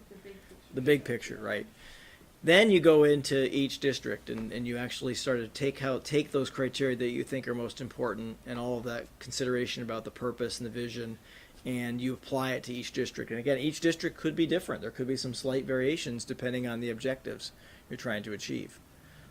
This is really kind of this is going to probably be the lion's share of the effort for you, would be to look at each district, again, depending on how many you end up doing, and asking yourself, okay, how do we apply height to this district? How do we apply the different forms that might be appropriate to this district? What's the important things we need to consider?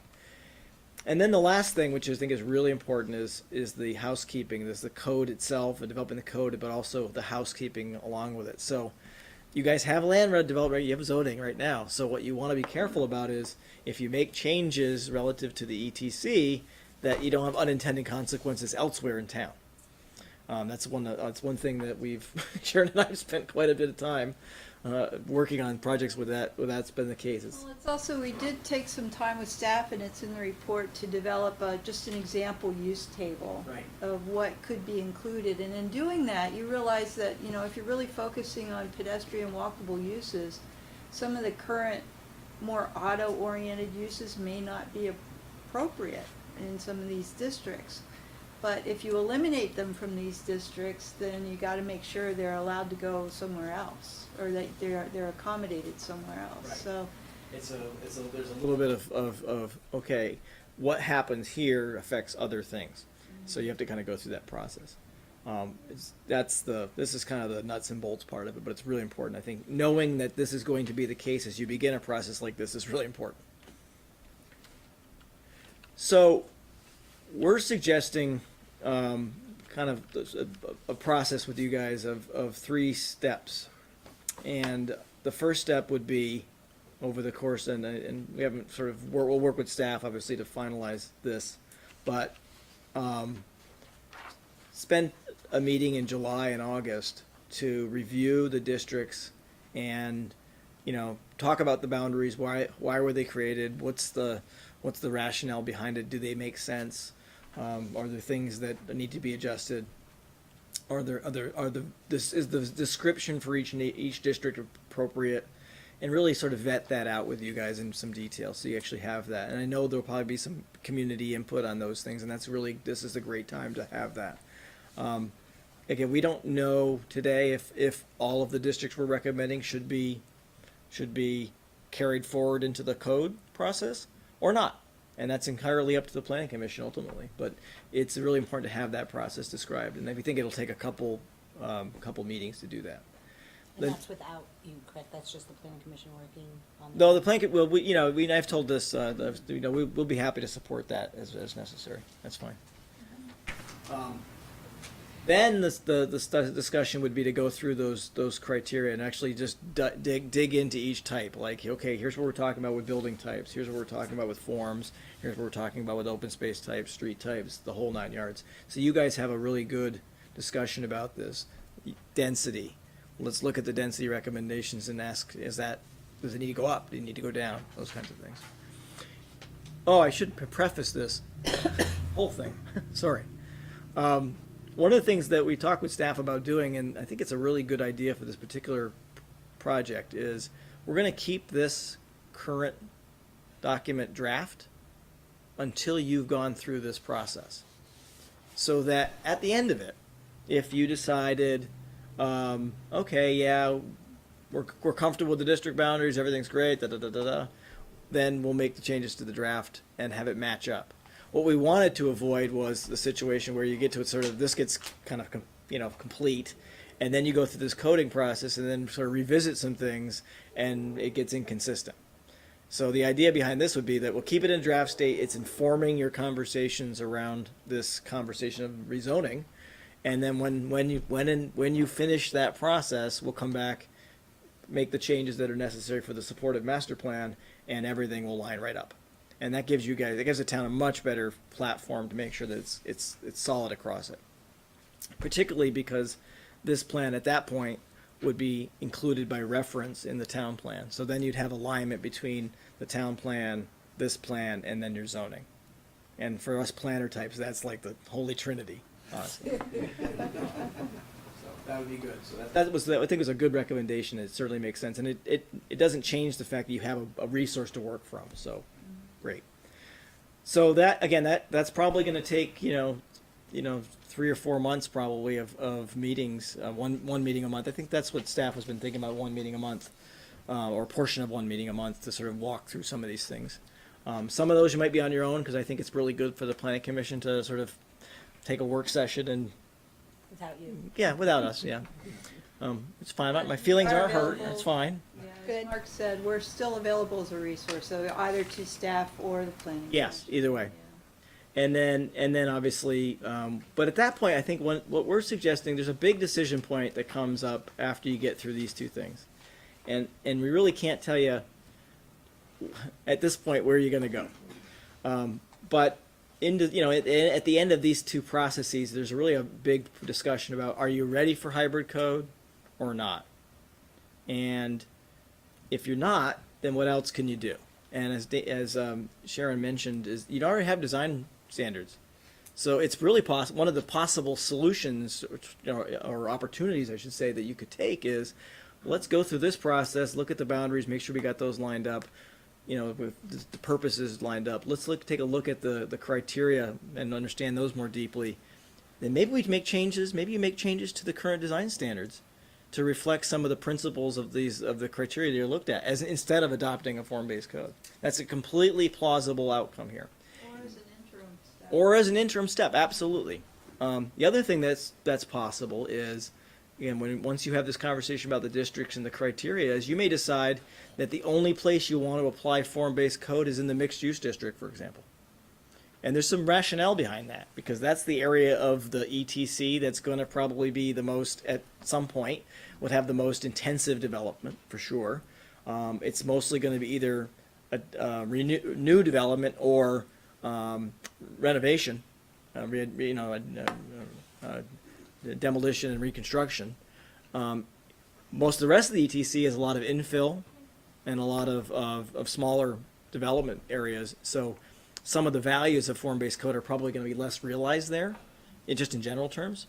So there's a big decision point, and I think that's a really critical one for the community to have. So many communities do apply form-based code or hybrid code only to a very small subset. South Burlington, its city center is the limits of their form-based code, and that I can see that as an outcome here. I think it's really important for you guys to get to that point on your own, so you can decide as a group that that's the right thing to do.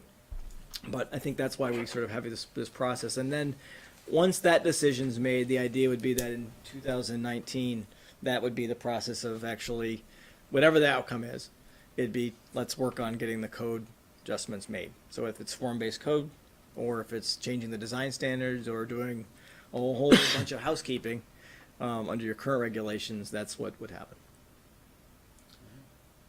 And I think that's the last slide. So this is good timing, because I wanted to sort of pull back a little bit and just see if there's questions from commissioners for you or from folks in the audience. We get to a certain point with this and it becomes, you start to lose focus, so I don't want to, I'd rather stop for a little bit and, I did before we go there. I just want to. I wasn't able to get printed today, but I will send through Sharon. I have a document. It's a primer on form-based code. It's a little 20-page. What is a form-based code? And for you, it's put out by Delaware. It's actually pretty nice. It's a nice little. You think you've seen? Yeah, it's a easy to read one, and I'll send that to staff so you guys. saying we need something that's easy to read. It's got pictures. Thank you. I actually did. I did say that for the record. For the record, I did say that. Yeah. Thank you. You're welcome. We talked about a roadmap too. I mean, there's a laundry list here of suggested things to do, all the way from infrastructure to code changes, which we expect will take you more than a year to accomplish, and that's why we didn't want to propose a fixed schedule for all of that stuff. Yeah, by the 13th of May, we need to have the, We also anticipate that the build out of, as Mark has said, the build out of this area is going to take 20 or more years. So, I mean, and it's going to happen incrementally. So I don't know that there's a major rush to get any one thing in place sooner than later, but, so that gives you some breathing room to figure out what your priorities are in terms of, working on the master plan. And as we've seen from the last one, it's going to be in place for a long time, so it's worth putting the effort That's a in. given. yes. Questions? Commissioners? John, you've got to have some. You've I been, already asked my questions. So. Josh. I have a comment and sort of and then a follow-up question. I really like the reclassification concept a lot.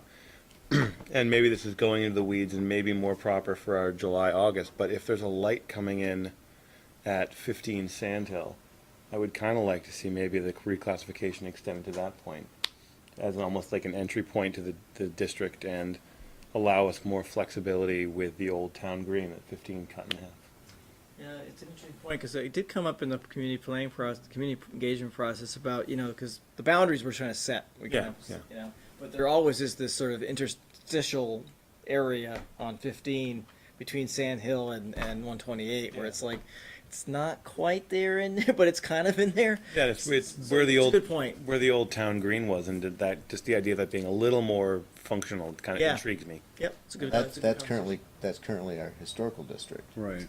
So I think going So- further, a little bit further Right. towards, down. But not a whole lot. I mean, that's a couple hundred yards. Couple hundred yards. Yeah. So we might be sort of there by just acknowledging that historical. We may be able to wrap it into something. Yeah, I It's just, a- I just Well, I thought think there was that little area that wasn't covered. yeah, one of the opportunities might be to look at where Sand Hill comes in to 15 there. That's a funky intersection for sure. Especially if there's going to be signaling there now. Especially if there's signaling that there now, That so- changes the dynamic a little bit. Yeah, and Something I crosswalks to thought of. schools and stuff like Right. that. Yeah. folks that are here. Thoughts? We got a little bit of time. Yes, Paul in the back. Michael. I have a comment and a question. Well, I guess they're both comments. The first one is going back to the sewage and changing the way you, if I understood you correctly, changing the way you would do the allocation instead of the whole system being one allocation, a general allocation. And I was listening to Dennis talk about this. My comment is that Dennis needs to be in on this process really seriously because you could plan something that he will tell you they can't do without spending a fortune. So that's one. And the other one is, I'm not quite sure what you mean by redefining neighborhoods or boundaries, but I'm just wondering how you intend to get the people in the neighborhoods in on this so they don't feel like this is coming down on them from the top at the end. I can respond Sure. to that.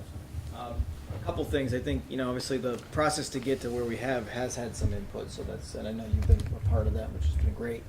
But I think that's another reason why, as it goes into the planning commission and creating a structure around having these conversations, the way we're suggesting it is there would be some meetings you'd have and actually need to be warned and noticed and let people know what the plan is. And I think it's a great opportunity to have a more constructive conversation around those things, so that people sort of say, okay, here's where we gotten to, and this is the idea, and what adjustments need to be made to sort of address some of the local concerns. So I think this is why we're suggesting a kind of continuing this process a little bit longer to let that conversation come back, and then go back and change the plan to sort of reflect what the end work of that is. So you're taking it kind of out of committee and into a hearing process sort of thing. It seems like eventually it's got to get to the planning long commission terms, anyway. but, It really yeah. does. I mean, that's what these things do. They have to get to the planning commission to because you're the folks that are going to be helping to steer this through to the regulatory structure. So I think it's really appropriate that the planning commission have these meetings and get public comment about is that boundary right or not? Is the purpose statement right? So we say discussion, and we can have workshops, and that's more of an inviting. I think we'll talk about good ways to engage potentially differently than we have in the past. Look for ways to enhance that, because I think we've seen a need for that. Paula, you all set? Paula, you all set with that for now? Okay. Other Paula. I was just going to comment on the existing design overlay district, and one of the major frustrations with it as it exists now is that it has no teeth. So coming up with something that provides clarity to people who want to do something and also has teeth is important as we move forward. Sir, you had a... John Egan. Well, listening to the meeting tonight, the work that Dennis talked about and that we just went through here it's very impressive. It's just a lot of good, positive, forward-thinking work for the development of Essex, and it's great. And I like Joshua's idea very much of maybe extending the Essex Town Centre to include that common area, because that's one of the things I think we identified when we were going through the questionnaires was we want green space, we want common space where community things can happen, like I know they have the Christmas tree lighting that happens there, and so it's a special thing. It'd be a shame to have that. Exclude it. Yes, yeah. Going back to the conversation about the boundary, that district boundaries, that's another reason to have another set of conversation, or just make sure that those boundaries are right. They're in the right spot.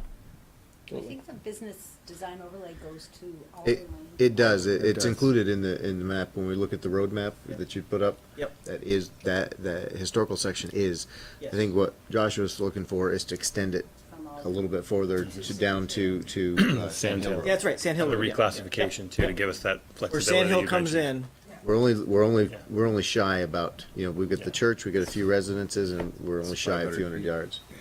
and then again, looking at all those again that holy trinity of alignment. It's like make sure that Yeah. that's the boundary for the ETC, that's the boundary for the sewer core area potentially, that's the boundary for the reclassification 15. That's where you start getting some good stuff. Also looked at some non-regulatory options that we've discussed with staff, like the designations. Mark mentioned growth center designation. Well, as you probably know, as long as Essex Junction has a growth center designation, you can't have two within the same town. But there are other designations, including town center, new town center, which could apply. And also the village, the historic district. We've talked about that in terms of a village designation, just to give the property owners in the village some benefits of that, but it also gives you the benefit of being able to define neighborhoods around that center. So those are some options looking at the historic part of the town too, to see how we can improve When you things say over there. historic part, are you talking the village? Essex Center. You're talking about Essex Center? Yeah. The other end, yeah. You guys make it really confusing with this one. I know. Yeah. Yes, sir. Yes, Jim Berninger. I would love to suggest that if you, in the future, look to another movie night, we look for film about form-based code. I Yes. think there's numbers of them out There there which are. would be extremely helpful, Good idea. you know? That's a great idea. And the other thing, I think it's terribly important to consider the decisions here with the impact that that's going to have on the potential consolidation of the community. To your point, in terms of we may have some limits there, and I think we have to realize that as we approach this project. One thing, just for the planning commission's benefit, that the steering committee was really good about, though, that we didn't want to make that the whole point of the conversation, because you can get lost in the complexities of that.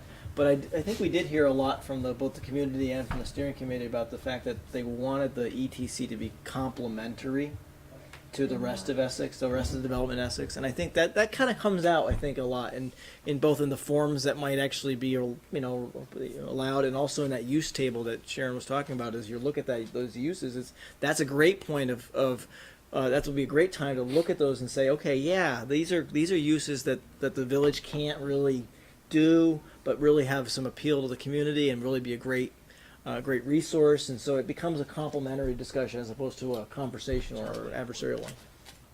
Excellent. All right. All right. So, this has been good. We've got some marching orders. We're real good at that. So, I'd like to say thank you, unless anybody has any additional questions at this point. Because I think we've got to be careful we don't oversaturate and start losing focus. There's a lot here. This is really good, and it is readable. So thank you. Good. Thanks. Thank you very And much. last minute, anybody else final questions? All right, we'll move forward. Thank you both very much for here. We have just a little bit more business to do, so we have to go to the minutes of April 26th. I have made some grammatical corrections on your draft, and I did correct the title of your McCarthy.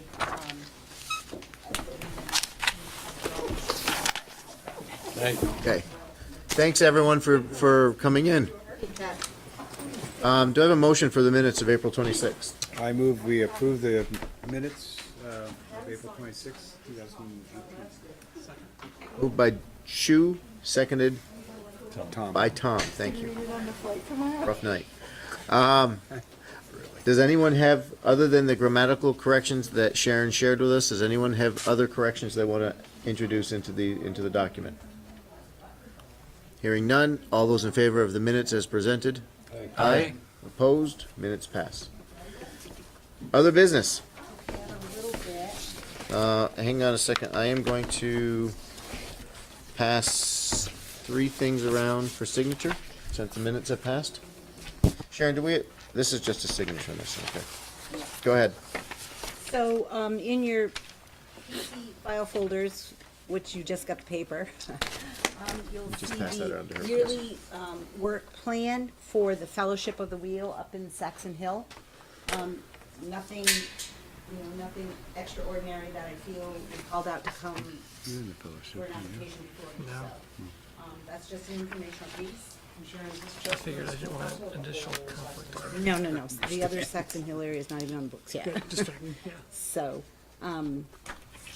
this is the school, specific to the school parcel.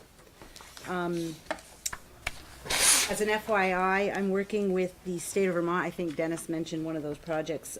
They're looking to pull a temporary use permit that I have authorization to issue as VA, to use the Bushy property on River Road. When you go up the access road, ECI carved out a lot, and the state of Vermont carved out a lot.